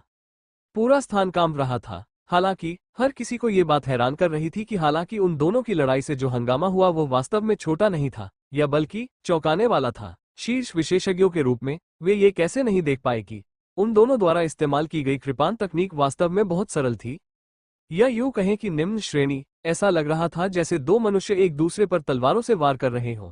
इसमें कोई तकनीक नहीं थी, दाव आभा की तो बात ही छोड़िए। वे शक्तिशाली इसलिए दिखते थे क्योंकि उनकी नींव बहुत मजबूत थी। क्या हो रहा है? गोरी की आंखें उलझन से भरी हुई थीं। क्या मैं कुछ देख रहा हूं? अभी जो कट लगाया गया था उसका उद्देश्य शायद सिर्फ आध्यात्मिक क्षेत्र था। बाई वुशेन ने आह भरते हुए कहा, आत्मिक क्षेत्र? बहुत समय पहले की बात है। मुझे याद है कि जब चू फेंग पहली बार हमारे पास आया था, तो वो पहले से ही आत्मिक क्षेत्र में था, है ना? ओह, वे इसे पृथ्वी पर पालौकिक क्षेत्र कहते हैं। बाई वुशेन को वास्तव में इस बारे में ज्यादा जानकारी नहीं थी। आखिरकार उसके लिए जो लोग दिव्य स्तर के नहीं थे, वे चींटियां भी नहीं थे। लेकिन इस समय दो अद्वितीय विशेषज्ञों की चालें वास्तव में केवल आत्मा क्षेत्र पर थीं। ये कैसे संभव था, जब तक कि उन्होंने ऐसा जानबूझकर नहीं किया? एल्डर लुओ ने हल्के से मुस्कुराते हुए कहा, ये दोनों लोग एक दूसरे को अपनी तीली की तरह समझते हैं। वे दोनों अपनी तलवारों का अभ्यास कर रहे हैं। नंबर 1 ने चारों ओर सबको देखा और ठंडे स्वर में कहा, कमजोर से शक्तिशाली, महत्वहीन से शिखर तक। रास्ते में मुझे डर है कि आप पहले से ही मार्शल आर्ट की प्रारंभिक उपस्थिति को भूल गए हैं। जैसे जैसे आप मजबूत और मजबूत होते जाएंगे, आप धीरे धीरे खुद को खो देंगे। अगर ऐसा ही चलता रहा तो आपको इस जीवन में मास्टर भगवान बनने का मौका नहीं मिलेगा। बाई वुशेन और अन्य लोगों ने शर्म से अपना सिर झुका लिया। केवल गोरी लड़की को इसकी परवाह नहीं थी और वो बुदबुदाया, मुझे शुरू में मौका ही नहीं मिला। क्या तुम सच में सोचते हो कि हर कोई बड़े भाई और दूसरे भाई की तरह होता है? इसके साथ ही वो गोरी लड़की फिर से गायब हो गई। कुछ ही दूरी पर खून के समुद्र में कुछ छोटे बुलबुले उठ रहे थे। आकाश, लड़ाई जारी रही। चू फेंग की आंखें खुशी से भर गईं। वो बहुत खुश था। उसने नंबर 2 की ओर देखा, जो भी आनंद ले रहा था, और चिल्लाया, वरिष्ठ, मैं शून्य से उठ गया हूँ। सौभाग्य से मुझे सभी वरिष्ठों ने पढ़ाया था। यही कारण है कि मुझे मेरी वर्तमान उपलब्धियां मिली हैं। मुझे अतीत याद है, यहीं पर सीनियर ने मुझे 9 तरंग कृपाण की कला सिखाई थी। इसलिए आज मैं उसी तकनीक के साथ सीनियर से फिर से लड़ना चाहूंगा। 9 तरंग कृपाण की कला, चू फेंग की नींव। कदम दर कदम यह उसे कृपाण के महान दाव तक ले गया। ये चू फेंग के लिए अत्यंत सार्थक था। उन दोनों का इरादा आज की लड़ाई में अपनी कमियों की भरपाई करने का था। वे दोनों अपने साधना पथ की समीक्षा कर रहे थे, निष्कर्ष निकाल रहे थे और उदात्तीकरण कर रहे थे। दूसरी ओर यंग तियानदाओ अब पहले जैसा ठंडा नहीं था। उसने अपना सिर पीछे फेंका और हंसा। मैं इससे अधिक कुछ नहीं मांग सकता। मैं जिस तकनीक का अभ्यास करता हूँ उसे रक्त पीने वाले 7 चरम कृपान के रूप में भी जाना जाता है। ये कभी नहीं बदला है। ये सिर्फ इतना है कि हर बार धीरे धीरे मेरी तरह कमजोर से शक्तिशाली में बदल रहा है। मैं आपकी कृपान का अनुभव कर सकता हूँ। चू फैंग मुस्कुराया और औपचारिकता निभाने से पीछे नहीं हटा। वो तुरंत चिल्लाया और दहाड़ा। 9 तरन कृपान, पवन स्लैश की कला का पहला चरण। जब तलवार बाहर निकली तो एक तेज हवा चली। एक पल में दुनिया अंधेरी हो गई। यंग तियानदाओ बिल्कुल भी नहीं डरा और दहाड़ने लगा। रक्त पीने वाले 7 चरम कृपानों में से पहला, हृदयहीन कृपान। जैसे ही तलवार निकली, चू फैंग को लगा जैसे उसकी भावनाएं छीन ली गई हों। एक पल के लिए वो अचंभित रह गया। अगले ही पल कृपान और कृपान टकरा गए। वे दोनों एक कदम पीछे हट गए। कोई भी कुछ नहीं बोला, मानो वे सभी दूसरे पक्ष की तलवारबाजी तकनीक का अनुभव कर रहे हों। चू फैंग के स्तर पर यहां तक कि एक आकस्मिक कदम भी अनिवार्य रूप से महान दाव की उसकी समझ को सीमित कर देगा। ऐसा नहीं था कि कृपान तकनीक में कोई बदलाव हुआ था, बल्कि ऐसा लग रहा था कि इसने कृपान तकनीक की आत्मा को नया आयाम दिया है। यह वही था जिसे दोनों पक्ष महत्व देते थे। क्या बेरहम कृपान है? चू फैंग सबसे पहले बोला। हालांकि वो हैरान था, लेकिन सीनियर कोई बेरहम व्यक्ति नहीं है। आप ऐसी कृपान तकनीक में इतने अच्छे क्यों हैं? चू फैंग नंबर 2 के चरित्र को बहुत अच्छी तरह से जानता था। वो थोड़ा ठंडा था, लेकिन वो बहुत दयालु था। अन्यथा उन्होंने उस समय इतनी मेहनत नहीं की होती और पृथ्वी पर उतरकर मनुष्यों को प्रथम अथाह राक्षसी ज्वार से बचाने में मदद करने के लिए बिजली द्वारा दंडित होने का जोखिम नहीं उठाया होता। चू फैंग की उलझन सुनकर यंग तियानदाओ मुस्कुराए। किसने कहा कि व्यक्ति को अपनी तलवार तकनीक के समान ही होना चाहिए? मुझे कृपान तकनीक गुरु ने सिखाई थी। गुरु ने एक बार कहा था कि मनुष्य हथियारों को नियंत्रित करते हैं, न कि इसके विपरीत। यदि आप ऐसा नहीं कर सकते तो अंत में आपको इसका खामियाजा भुगतना पड़ेगा। कोई भी हथियार चाहे कितना भी कोमल और नम्र क्यों न हो, वो निश्चित रूप से अपवाद नहीं होगा। आखिरकार जिस क्षण से एक हथियार पैदा होता है उसका केवल एक ही मिशन होता है, वध। इसलिए मेरी कृपान मेरा हथियार या मेरा साथी हो सकती है, लेकिन ये मैं कभी नहीं हो सकता। चू फैंग ने जोर से सिर हिलाने से पहले काफी देर तक सोचा। मैंने कुछ सीखा है। यंग तियानदाओ ने औपचारिकता नहीं निभाई और पूछा। अभी अभी मैंने वास्तव में आपके कृपान से 5 तत्वों के सम्मिलन को महसूस किया। हालांकि मैं 9 तरन कृपान की कला को बहुत अच्छी तरह से जानता हूँ। यह एक जल प्रकार की तकनीक है। आपने इसे कैसे किया? चू फैंग ने सीधे कहा। मुझे इसका एहसास तब हुआ जब मैंने इसे लंबे समय तक साधना की। 9 तरन कृपान की कला वास्तव में 9 कृपानों की पहली कृपान चाल, जल तत्व कृपान की एक विश्लेषणात्मक व्याख्या है। और अब मैंने 9 कृपानों की छठी चाल, 5 तत्वों को एक के रूप में साधना शुरू कर दिया है। मैंने 5 तत्वों के दाव में भी हाथ आजमाया है। तभी मुझे एहसास हुआ कि महान दाव में वास्तव में कुछ समान है। चाहे वो 5 तत्वों का दाव हो या कृपान दाव, वे सभी एक साथ मिल सकते हैं। वरिष्ठ, यदि आप चाहें तो मैं इस युद्ध के बाद आपको पंचतत्व दाव के संयोजन का विस्तार से प्रदर्शन कर सकता हूँ। धन्यवाद साथी दाववादी। यंग तियानदाओ बहुत आभारी था। ये चू फैंग द्वारा उसके लिए उसकी दाव तकनीक को इंचेंज करके देखने के बराबर था। यह ऐसा काम नहीं था जो साधारण विश्वास से किया जा सकता था। मुझे लगता है कि अगर मैं अपने 7 निरपेक्ष कृपानों को एक दूसरे के साथ मिला सकूं, भले ही यह केवल एक प्रारंभिक संयोजन हो, तो मैं निश्चित रूप से मास्टर गॉड दायरे में आसानी से प्रवेश कर सकता हूं। यंग तियानदाओ ने गहरी सांस ली। अगर मैं अपनी साधना में सफल हो जाऊं, तो मैं इस उपकार को भूलने की हिम्मत नहीं करूंगा। वरिष्ठ, आप बहुत गंभीर हो रहे हैं। चू फैंग ने उदासीनता से मुस्कुराते हुए कहा। वरिष्ठ की अतीत में सावधानीपूर्वक दी गई शिक्षा के बिना मैं आज यहाँ नहीं होता। हर कारण के परिणाम होते हैं। उनकी आंखें मिली और वे एक साथ मुस्कुराए। एक दूसरे के सवालों का जवाब देना और कुछ भी न छिपाना ही इस लड़ाई का असली मतलब था। हालांकि अगले ही पल उन्होंने उसी समय निर्दयतापूर्वक हमला कर दिया। एक क्षण के लिए आकाश में अनंत तलवारें चमकने लगी तथा विस्फोटों की आवाजें सुनाई देने लगी। इससे सभी के दिल धड़क उठे। जैसे जैसे समय बीतता गया, आकाश में हलचल कम होती गई। दूसरी ओर कृपान की धार में अधिक से अधिक दाव आभा समाहित थी।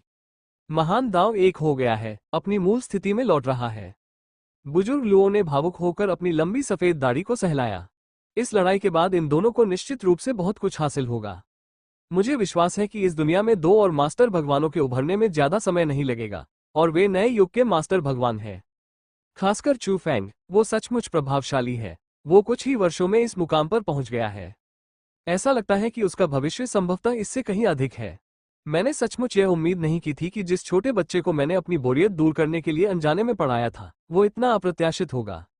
बोलते समय उसने अपना सिर धीरे से घुमाया। उसने नंबर 1 की ओर देखा, जिसके चेहरे पर गंभीर भाव थे, और आवाज भेजी। तो आपके विचार क्या है? चू फेंग निश्चित रूप से यहाँ सिर्फ पकड़ने के लिए नहीं आया था। रसातल फिर से खुल गया है और पृथ्वी के लिए खतरा पहुंच के भीतर है। यह एक स्पष्ट दुविधा है, क्या हमें मदद करनी चाहिए या नहीं?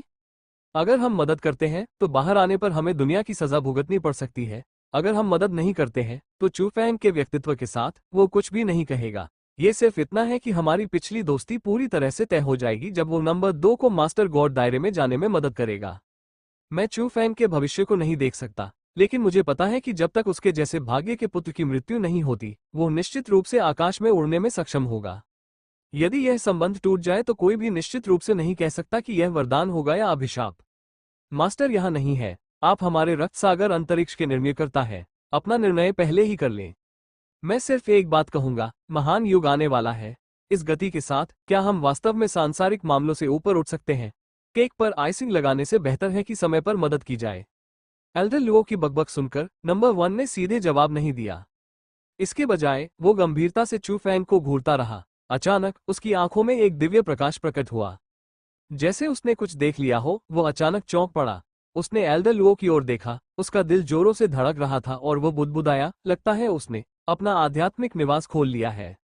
जैसे ही नंबर 1 का आवाज प्रसारण गिरा, एल्डर लुओ ने अचानक चू फेंग को देखा, जो नंबर 2 से लड़ रहा था, और एक आवाज प्रसारण भेजा। अगर मुझे सही से याद है तो उस समय जब उन्होंने नश्वर क्षेत्र को पार किया और एक आध्यात्मिक शरीर बनाया, तो जो बिजली का कहर उतरा वो आदिकालीन बैंगनी सोने की दिव्य बिजली थी। दुनिया में सबसे बड़ी बिजली संकट, इस बिजली के संकट को आधार बनाकर पौराणिक नंबर 1 दिव्य शरीर को गढ़ना संभव है। एक संपूर्ण दिव्य शरीर। नंबर 1 ने गंभीरता से सिर हिलाया। उसका शरीर पुनर्तः दिव्य है। उस समय जब वो रक्त सागर अंतरिक्ष में आया, मैंने उसे उच्च श्रेणी के आध्यात्मिक निवास की स्थापना के लिए अपना सर्वश्रेष्ठ प्रयास करने का निर्देश दिया, क्योंकि केवल पौराणिक पूर्ण दिव्य शरीर के पास ही बंधनों को तोड़ने और 9वीं श्रेणी का आध्यात्मिक निवास स्थापित करने का मौका है, जिसे शाश्वत कहा जाता है। ऐसा कहा जाता है कि दुनिया के इतिहास में केवल एक ही सम्राट ने इसे सफलतापूर्वक स्थापित किया था। नंबर 1 की बातें सुनकर एल्डर लुओ अचानक चकित होकर चू फेंग को देखने लगा। तुम्हारा मतलब है चू फेंग भी सफल हो गया है? नंबर 1 ने भारी स्वर में सिर हिलाया। हालांकि एल्डर लुओ हैरान थे। यह सही नहीं है, मैं रक्त सागर को नियंत्रित करता हूँ। रक्त सागर की सीमा के भीतर मेरी धारणा आपकी तुलना में कम नहीं है। हालांकि मेरी धारणा में चू फेंग के शरीर में कुछ भी नहीं है। ऐसा नहीं लगता कि उसने कोई आध्यात्मिक निवास स्थापित किया है। मैं कुछ भी नहीं खोज सकता, लेकिन तुम वास्तव में बता सकते हो, तुम इतने शक्तिशाली कब बन गए? क्या तुम मार्शल सम्राट क्षेत्र में प्रवेश करने वाले हो? असंभव। मैं अच्छी तरह जानता हूं कि तुम कितने सक्षम हो। ये सुनकर नंबर 1 ने अपना सिर हिलाने से पहले एल्डर लुओ को गुस्से से देखा। मैं भी नहीं बता सकता। एल्डर लुओ के चेहरे पर झुर्रियां जम गई जब उन्होंने दुर्लभ तरीके से श्राप दिया। नहीं तो यह क्या बात कर रहे हैं? नंबर 1 को एल्डर लुओ पर अपनी सांस बर्बाद करने की परवाह नहीं थी। ये ठीक इसलिए है क्योंकि आप और मैं भी उसके असली रूप को नहीं देख सकते। इसलिए मुझे लगता है कि इस आदमी ने 9वीं कक्षा का आध्यात्मिक निवास स्थापित किया होगा। आखिरकार आध्यात्मिक निवास के बिना एक योद्धा इतना शक्तिशाली कैसे हो सकता है? एल्डर लुओ अवाक रह गए। तो आप बस अनुमान लगा रहे हैं? क्या ये बहुत ज्यादा मनमाना नहीं है? कौन जानता है कि इस बच्चे ने गड़बड़ की और अपने आध्यात्मिक निवास को पिघला दिया। यह कोई नई मिसाल नहीं थी। उदाहरण के लिए मार्शल आर्ट के शुरुआती दौर में पागल लोग। उस समय युद्ध कला का मार्ग अस्पष्ट था। हर कोई अंधकार में आगे बढ़ रहा था। वे लोग वाकई कुछ भी करने की हिम्मत रखते थे। जब तक वे मर नहीं जाते, वे मरने तक साधना करते रहते थे। अंत में उन्होंने खुद को कई अजीबोगरीब आकृतियों में ढाल लिया। नंबर 1 अभी भी निश्चित था। यह अलग है। उसकी कृपाण तकनीक और उसकी बुनियादी ताकत में हुई वृद्धि को ध्यान से देखो। जब एल्डर लुओ ने यह सुना तो वो ऊपर देखने से खुद को रोक नहीं सके। इस समय आकाश में चू फेंग और यंग तियानदाओ की लड़ाई चरम पर पहुंच गई थी। दोनों पक्षों ने अपनी पूरी ताकत लगा दी। चू फेंग ने अपने हाथ में दानव कातिल को पकड़ रखा था। 9 कृपाणों की शक्ति ने स्वर्ग को दबा दिया। यंग तियानदाओ निडर था। रक्त पीने वाला कृपाण अत्यंत चमकदार रक्त रंग की रोशनी के साथ फट गया, जिसने पूरे रक्त सागर को रोशन कर दिया। दोनों पक्ष आगे बढ़े और सभी विचलित करने वाले विचारों को दूर फेंक दिया। उनकी नजरें सिर्फ एक दूसरे पर थीं। इस स्थिति में यह कहा जा सकता है कि दोनों पक्षों ने अपना सर्वश्रेष्ठ प्रयास किया। हालांकि जिस बात ने सभी को चौंका दिया वो ये थी कि भले ही यंग तियानडाओ की ताकत ने पहले ही सभी को भयभीत कर दिया था, फिर भी वो चू फेंग द्वारा दबा दिया गया था। रक्त पीने वाले साथ एक्सट्रीम सेबर का अल्टीमेट फ्यूरी सेबर। इस समय क्रोधित यंग तियानडाओ आसमान जितना ऊंचा लग रहा था। उसने अपने कृपान को दोनों हाथों से पकड़ लिया और अचानक गुस्से से वार कर दिया। दूसरी तरफ चू फेंग भी कमतर नहीं था। उसकी आंखों में युद्ध की भावना उमड़ पड़ी। दानव संहारक उसके सामने खड़ा था। धातु, लकड़ी, पानी, आग और पृथ्वी, 5 महान दाव तत्व उसे घेरे हुए थे। आखिरी क्षण में 5 तत्वों के एक होने की एक धुंधली प्रवृत्ति थी, हालांकि ये स्थिर नहीं था। 9 कृपानों का छठा वार, 5 तत्वों का कृपान। चू फेंग ने दहाड़ते हुए दानव कातिलों को आगे की ओर झपट लिया और खून पीने वाले कृपान से सीधे टकराया। अगले ही पल गड़गड़ाहट गड़गड़ाहट, अनगिनत विस्फोटों ने आसपास के लोगों को हिलाकर रख दिया, जब तक कि वे अपनी 6 इंद्रियों को बंद करके बार बार पीछे हटने के अलावा कुछ नहीं कर सके। गोरी और अन्य जो कमजोर थे, उनके 7 छिद्रों से तुरंत खून बहने लगा। यदि महत्वपूर्ण क्षण पर नंबर 1 की सुरक्षा न होती, तो उनके जैसे उच्च स्तरीय दिव्य भगवान भी अपनी लड़ाई के झटके का सामना नहीं कर पाते। गोरी लड़की की आंखें सुस्त थी और वो खुद से बुदबुदा रहा था, तो दूसरे भाई ने बॉस से हमारी रक्षा करने के लिए कहा। धिक्कार है, ये बहुत अपमानजनक है। हालांकि इस समय किसी को भी उसकी परवाह नहीं थी। सबने जल्दी से अपने सामने देखा। उन दोनों के हमले से उनके सामने का स्थान पूरी तरह से बिखर गया था, एक ब्लैक होल जैसे शून्य में बदल गया था। काफी देर के बाद 2 आकृतियां धीरे धीरे प्रकट हुईं। चू फेंग के कपड़े फटे हुए थे और उसकी आभा हिंसक रूप से उतार चढ़ाव कर रही थी, मानो वो अगले ही पल गिर जाएगा। दूसरी तरफ यंग तियानदाओ निश्चल था। उसके सामने एक काला ब्लेड धीरे धीरे खड़ा था। तेज ब्लेड ने यंग तियानदाओ के गाल को चीर दिया और उसका बहुत खून बहने लगा।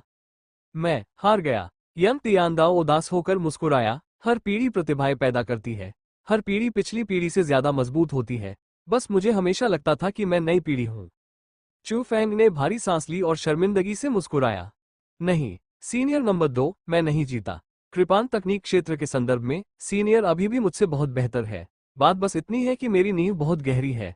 दाव की लड़ाई में मैंने अपनी नींव पर जीत हासिल की। ये किस तरह की जीत है? ये सिर्फ एक अनुचित जीत है। जीतना तो जीत है। एक योद्धा की नींव उसके पास मौजूद अवसरों के कारण मजबूत होती है। यह एक अनुचित जीत क्यों होनी चाहिए? आपको मेरी प्रतिष्ठा बचाने के लिए कोई बहाना नहीं ढूंढना है। मैं असफलता बर्दाश्त कर सकता हूं। अगर अभी यह जीवन मरण की लड़ाई होती, तो मैं मर जाता। मेरा क्या चेहरा होता? चू फेंग मुस्कुराया और कुछ और नहीं कहा। उन्होंने अभी जो कहा वो कोई तारीफ नहीं थी, बल्कि उनके दिल की गहराइयों से निकली बात थी। नंबर 2 का कृपान क्षेत्र अविश्वसनीय रूप से ऊंचा था। हाँ, चू फेंग समझ नहीं सका। यदि कृपान दाव की तुलना 1 से की जाए तो संख्या 2 निश्चित रूप से इसका 10वां या 2/10वां हिस्सा ही समझ पाती। तार्किक रूप से कहें तो उसे बहुत पहले ही मास्टर भगवान बिजली क्लेश को आकर्षित करने में सक्षम होना चाहिए था। लेकिन वो अभी तक सफल क्यों नहीं हुआ? इसके अलावा नंबर 2 की नींव वास्तव में काफी शक्तिशाली थी। ये कुल 1500 सार थी। वो चू फेंग से केवल थोड़ा ही कमतर था। उसने ये कैसे किया? किसी को ये जानना था कि चू फेंग के पास ऐसा समर्थन पाने के लिए आंतरिक ब्रह्मांड था। हकीकत में एक साधारण शिखर 9वें मोड़ की बुनियादी वृद्धि संभवतः केवल कुछ 100 सार थी। अचानक चू फेंग को कुछ समझ में आया। वरिष्ठ, क्या ऐसा हो सकता है कि आपने जानबूझकर अपने दायरे को दबाया और आगे नहीं बढ़ पाए? फिर आपने दाव को समझना जारी रखा। जैसे जैसे आपका कृपान दाव दायरा बढ़ता गया, आपने इसका इस्तेमाल अपनी नींव को पोषित करने के लिए किया। नींव जितनी ऊंची होगी, बिजली के क्लेश के बपतिस्मा का अनुभव करने और मास्टर भगवान बनने के बाद आप उतने ही मजबूत होंगे। नंबर 2 ने मुस्कुराकर अपना सिर हिलाया। यही विचार है, लेकिन पूरी तरह नहीं। यह मुख्य रूप से इसलिए है क्योंकि मैं पहले अपनी कृपान तकनीक में महारत हासिल करने में असमर्थ था। मुझे लगा कि इसमें किसी तरह की कमी थी। भले ही मैं मास्टर गॉड दायरे में पहुंच जाऊं, मुझे डर है कि मैं अपनी अपेक्षाओं को पूरा नहीं कर पाऊंगा, इसलिए मैंने इसे विलंबित कर दिया। चू फेंग अवाक था। हे भगवान, जैसी कि सीनियर नंबर 2 से अपेक्षा थी। यह महत्वाकांक्षा हास्यास्पद थी। नंबर 2 को कोई आपत्ति नहीं थी और वो कड़वाहट से मुस्कुराया। तो क्या हुआ अगर मेरा क्षेत्र ऊंचा है? अंत में मैं फिर भी हार गया। मैंने सोचा कि मुझे 9वें मोड़ के दिव्य प्रभुओं की सीमा होनी चाहिए।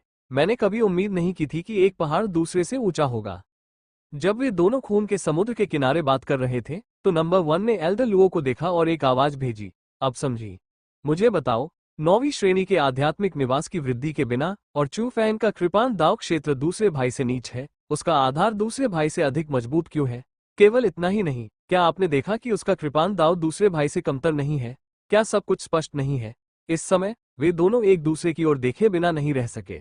उन्होंने एक दूसरे की आंखों में आश्चर्य देखा।